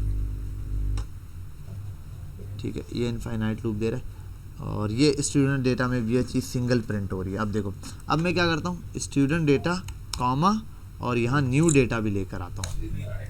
अब न्यू डेटा जब लाऊंगा तो देखो इस एरे के साथ होता क्या है, एरे के अंदर एक एरे आएगा, और एक मिनट सॉरी, ये इसको मैंने वाइंड अप नहीं किया एरे के अंदर, इसको ऐसे एरे में रखना है आपने, ठीक है। ऑब्जेक्ट में लगा दिया है एरे, इस तरीके से एरे में रखना है। यहाँ आऊँगा, अब देखो ये प्रॉब्लम है, दिस इज न्यू डेटा तो आ गया, साथ में क्या हो रहा है, एरे। फिर देखो दिस इज रियल डेटा और ये प्रोटोटाइप ये चल रहा है, ठीक है। दोबारा से इसको ओपन करूं, ये देखो हर एक के अंदर क्या है, एक एरे आ रहा है। मतलब ये हो क्या रहा है, डेटा पुश नहीं हो रहा, पुश के बजाय हो क्या रहा है, ये काम हो रहा है इसके अंदर। वो कह रहा है स्टूडेंट एरे, एरे के अंदर एक एरे देन कॉमा लगा के स्ट्रिंग की वैल्यू दे रहा है। समझ आई ये वाली बात। इस चीज़ को, स्ट्रक्चर को गौर से देखें, एक एरे दे रहा है और उस एरे के बाद एक स्ट्रिंग उठा के फेंक रहा है। मुझे तो ऐसे चाहिए नहीं था। मतलब अगर बिलफर्स एक एरे है, मैं यहाँ पर आपको एग्जांपल देता हूँ, इसकी एग्जांपल ऐसे है। जावास्क्रिप्ट के अंदर भी ये तरीका होता है, अगर मैंने आपको बताया है, अगर नहीं बताया तो आज बता देता हूँ। जावास्क्रिप्ट के अंदर बिलफर्स मेरे पास है मल्टीपल एरे, मैं बोल देता हूँ बिलफर्स एरे, एक एरे है उसके अंदर मैंने पुश करवाए कुछ एरे, मैं बोल देता हूँ array ARR1 ARR2 ARR3 ARR4 इस तरीके से ARR5। अब जब ये सारे एरर में एरे इसके अंदर लिखूंगा, ये होगा क्या, यहाँ पर ऐसे आना शुरू हो जाएगा। इसके अंदर एक एरे आउटपुट में, दूसरा एरे आउटपुट में, तीसरा एरे, फिर चौथा एरे, यही स्टोर होगा। मैं तो चाह रहा था इन एरे की क्या हो जाए, वैल्यू सिर्फ यहाँ पर ऐड हो। तो इसको कहते हैं एक एरे को एक्सटेंड करना। क्या करना, एरे को एक्सटेंड करना। हम एरे को एक्सटेंड करना देखेंगे किस तरीके से एरे को एक्सटेंड किया जाता है। तो सिंपल मेथड है, सिंपल जावास्क्रिप्ट का मेथड है ये अलग से कोई मेथड नहीं है, सिंपल जावास्क्रिप्ट के अंदर यूज़ होता है। आपने जब भी किसी एरे को सिंपल प्रिंट कराना है तो आप उसके आगे शुरू में 3 डॉट्स लगा दें। जब आप 3 डॉट लगाएंगे तो वो एरे क्या हो जाएगा, खुल जाएगा। उस एरे के सिर्फ एलिमेंट्स यहाँ रेंडर हो जाएंगे। अब क्या होगा, अब ये पहले एरे 1 के सारे एलिमेंट दिखाएगा, एरे 2 के, एरे 3 के, एरे 4 के। अब ये ऐसे नहीं दिखाएगा, ये अब ऐसे कॉमा दूसरे के, फिर तीसरे के, फिर चौथे के, फिर जितने जितने हैं कॉमा लगा के सबके। अगर ये बिलफर 4 1 में, तो इसके बाद अगले स्टेप में ये अगले इसी तरीके से स्टार्ट कर देगा। ये नहीं करेगा कि भाई पहला एरे के जितने एलिमेंट है एक कॉमा लगाकर ऐसे, फिर ऐसे, फिर ऐसे, ऐसे नहीं प्रिंट कराएगा कि भाई दूसरे वाले के यहाँ से डेटा शुरू हुआ है और यहाँ जाके ख़त्म हुआ है। इस तरीके से नहीं दिखाएगा ये मुझे, ठीक है भाई। तो ये क्या करेगा, इस तरीके से नहीं दिखाएगा। ये सारे जितने भी हमारे पास ये एरे के मेथड्स हैं, तो सिंपल इसको इस तरीके से दिखा देगा। तो ये नॉर्मल जावास्क्रिप्ट का है। अब यहाँ पर भी जब मुझे एरे के अंदर कोई डेटा इस तरीके से, इसका मतलब इसमें हमें जो है एरे लिखना होगा। हाँ एरे लिखना होगा। जो आपने एरे देना है ना, सिंपल आपने एरे के अंदर ये, अब मैं एरे ऐड करना चाहता हूँ, ये वाला एरे का नाम लिख देना है। हाँ, अब मैं यहाँ पर एरे का नाम मैंने लिखा है ना, देखो स्टूडेंट एरे के अंदर मैंने ये वाला एरे है एक, इस एक एरे के अंदर मैंने एक एरे डाला हुआ है और दूसरा डेटा डाला हुआ है। अब अगर मैं प्रिंट कराऊँ, असल में कैसे प्रिंट हो रहा है, असल में आपके पास जो आउटपुट आ रहा है, आउटपुट ये आ रहा है, पहले एक एरे आ रहा है, देन कॉमा लगा के ये आ रहा है। मतलब ये चीज़ आ रही है, इसको कॉपी करता हूँ, ये चीज़ आ रही है सिंगल, ये आपके पास आउटपुट ये आ रहा है और दूसरा ये आ रहा है, ये आपके पास आउटपुट आ रहा है। अब देखो इस आउटपुट में आपके पास ये आउटपुट आ रहा है। अब मुझे आउटपुट ये नहीं चाहिए, मुझे तो चाहिए भाई ये एरे दोनों मिलकर ही एक एरे बनाए। ठीक है, समझ रहे हो बात। ये देखो ये वाला आउटपुट आपके पास आ रहा है, मतलब इस एरे के अंदर एक एरे है और ये वाला एक स्ट्रिंग आया। मैं बोल रहा हूँ भाई तू भी उठकर ये भी उठकर आना चाहिए इसके अंदर, तो इसके लिए मैं ये ब्रैकेट्स हटाना चाह रहा हूँ। तो अगर मैं इसके आगे 3 डॉट लगा देता हूँ तो इससे क्या होगा, ये एरे ऐसे खुल जाएगा। फिर वैल्यू जितनी भी पुश करता जाऊँगा वो ऐसे इसके अंदर ऐसे ऐसे पुश होती जाएगी वैल्यूज़ ऐसे। ठीक है बेटा, बात समझ आ गई? हाँ भाई सागर, हेलो। Yes sir, somehow. ठीक है, कोई मसला नहीं, हम कल इसकी प्रैक्टिस करेंगे तो ज़्यादा इजीली समझ आएगा। इतना आपको समझ आ गया है तो इनफ है। मेरा ख्याल है यहाँ तक काफ़ी है। आपको यहाँ तक बातें समझ आ गई हैं या इससे अगला वाला एक स्टेप है वो भी ले जाऊँ? अभी सर ये 3 डॉट के बाद इसने रिजल्ट कंसोल लॉग में अगर हम चेक करें, अभी तो एरर देगा ना। अभी तो ज़ाहिर सी बात है, मैंने आपको कहा ना इसके आगे थोड़ा सा 1-2 स्टेप और है, वो करेंगे तो ये प्रॉपर हमें वे में एरर देगा। अभी तो एरे दे देगा हमें, अभी भी एरे देगा। अब ये मिला के एरे देगा। देखो अब ये एक एरे बना के देगा, देख रहे हो? 1 मिनट में स्टूडेंट मैंने ये कर दिए। पहले ये जो एरर दिए इस एरर्स को ख़त्म करूं और कंसोल पर आ जाऊं, console.log पर, और स्टूडेंट एरे को मैं प्रिंट करा देता हूं। ठीक है भाई, और सेट स्टूडेंट एरे में स्टूडेंट एरे प्रिंट किया, न्यू डेटा ले लिया। सिंपल कोड देख लेते हैं। हाँ ठीक है भाई, तो ये आ गया कंसोल और ये चीज़ सेव करता हूँ। यहाँ आता हूँ, रिफ्रेश करता हूँ इसको और यहाँ आता हूँ। अब देखो भाई, सही है भाई, दिस इज एरे और this is new data, this is array and this is new data. अब वो जो चीज़ चल रही थी कि पहले एक एरे आ रहा था, एरे 1, एंड देन अगर देखो इसको मैं डॉट के बगैर चलाता हूँ, सेव करता हूँ। अभी आपने सिर्फ ये चीज़ समझ ली, ये जो मल्टीपल आ रहे हैं इसको हम ख़त्म कर देंगे। पहले वाला आउटपुट ये है, देख रहे हो, एक एरे, उसके बाद ये वाली स्ट्रिंग, एरे और स्ट्रिंग है। मैंने इस एरे को खोलने के लिए 3 डॉट लगा दिए, 3 डॉट लगा दिए। अब इससे होगा क्या, जब मैं इसको रिफ्रेश करूंगा देखो एरे खुल गया, ये आउटपुट है। ये वाली बात आ गई, ठीक है। ये मल्टीपल टाइम क्यों प्रिंट हो रहा है वो हम इशू सॉल्व करा देंगे, उसका इशू नहीं है। अभी सिर्फ आपने जो पॉइंट समझा रहा हूँ वो देखना है कि अगर 3 डॉट ना हो तो ये इसका आउटपुट ऐसे आता है, इसका आउटपुट ये आ रहा है। 3 डॉट ना हो तो ऐसे आ रहा है कि भाई एक एरे है, देन उसके बाद कोई वैल्यू लिखी हुई है, इसका आउटपुट ये आ रहा है। हमें ये आउटपुट नहीं चाहिए, हमें चाहिए भाई यहाँ पे भी वैल्यू दो, इसके अंदर जितनी वैल्यू सब ऐसे नेक्स्ट टू नेक्स्ट आती जाए। सेव करता हूँ, अब यहाँ आता हूँ और रिफ्रेश करता हूँ। अब देखो हमें ये सिंपल जो एरर मिल रहा था विदाउट इसके, तो ये एरे आ रहा है, और डॉट लगा दूँ तो ये एरे मेरे पास 3 डॉट से एरे एक्सटेंड हो चुका है। क्लियर है भाई, समझ गए? अच्छा, अब एक और चीज़ देख रहे थे। अगर मैं यहाँ पर आ जाऊँ न्यू डेटा पुश करने के लिए, मैं ऐसे लिख दूँ स्टूडेंट एरे डॉट पुश, और यहाँ आकर मैं अगर इसमें ऐसे लिख दूँ सर न्यू डेटा, मैं इसको ऐसे सेव करा के यहाँ आ जाऊँ, ठीक है। तो अब देखो क्या चीज़ दे रहा है, आइए, इसने कहा दिस इज रियल डेटा और this is new data. New data इसके अंदर क्या हो गया है, पुश हो गया। अब पुश क्या करता है आपको पता है? पुश का कोई मुझे बच्चा बता दे, पुश क्या काम करता है? पुश क्या करता है, कोई बता दे भाई। पुश सर एरे में जो आगे वाला जो इंडेक्स है उसमें जो है वैल्यू डाल देता है। लास्ट वाले इंडेक्स में एरे में पुश लास्ट से करना शुरू करता है। और इसका उलट क्या है, शिफ्ट है या अनशिफ्ट है? अनशिफ्ट, ठीक है। अभी हम देख लेते हैं। दूसरा था। हाँ, हम ये देखो 2 चीजें मैंने आपको बताया था, एक है पुश और पॉप। पुश का काम है एंड पे वैल्यू पुश करना, पॉप का काम है एंड से वैल्यू को डिलीट करना, ठीक है। और शिफ्ट का काम है स्टार्ट से वैल्यू को डिलीट करना, अनशिफ्ट का काम है स्टार्ट से वैल्यू को ऐड करना। तो मैं यहाँ आता हूँ, यही काम मैं करता हूँ, अनशिफ्ट, और अनशिफ्ट के थ्रू मैं क्या करता हूँ, न्यू डेटा को ऐड कर देता हूँ। अनशिफ्ट ये जहाँ तक मुझे याद है, कंफर्म हम कर लेंगे। और हाँ देखो भाई, सही है, दिस इज न्यू डेटा और दिस इज रियल डेटा। पहले कौन सा डेटा था, दिस इज रियल, तो पुश ने क्या किया, स्टार्ट में ही वैल्यू को ऐड कर दिया। बेटा यहाँ तक बात समझ आ गई, क्लियर है?